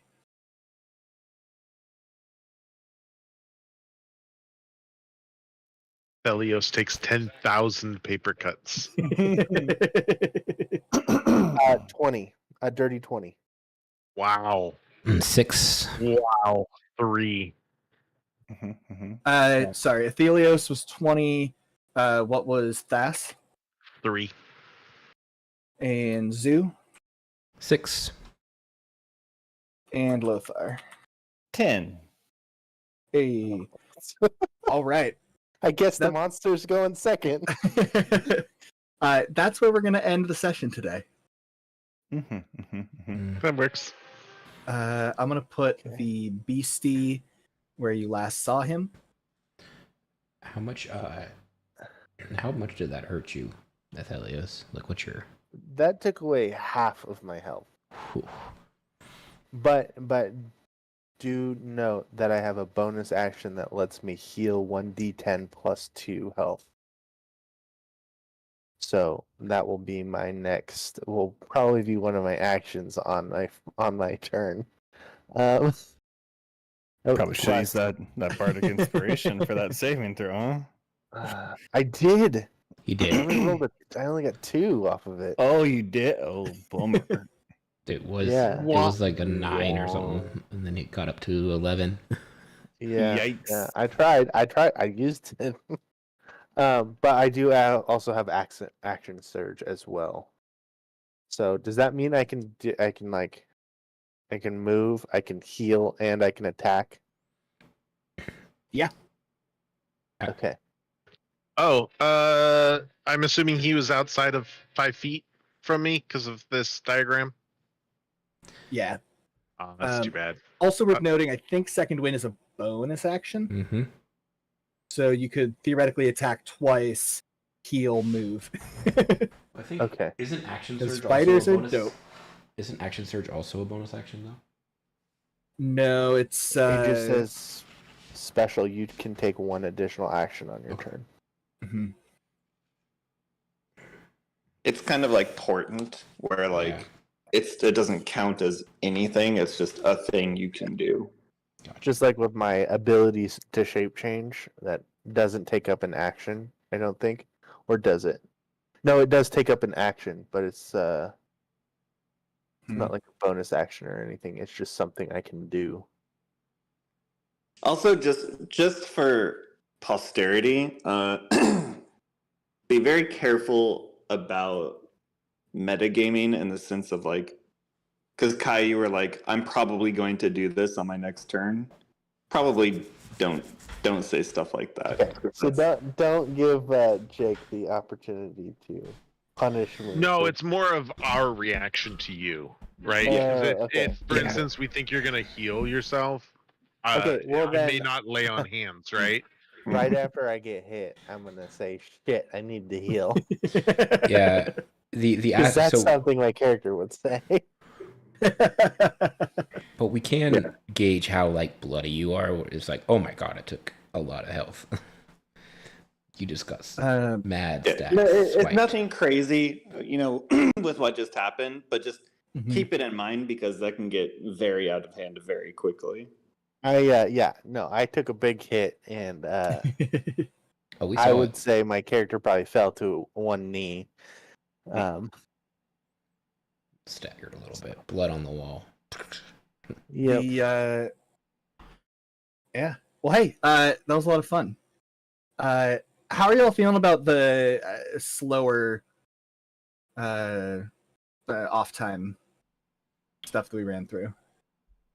I think if it's quicker or better planned out in the future, that would be better. I was looking at it from the lens of Patrick, where it's like, well, if you went last there, you were sitting through a lot of stuff that didn't really Tie into you, yeah.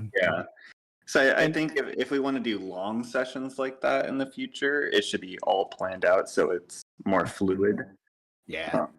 But I liked it. I just think that if you went last, it was probably a Mhm. little bit of a Well, stretch.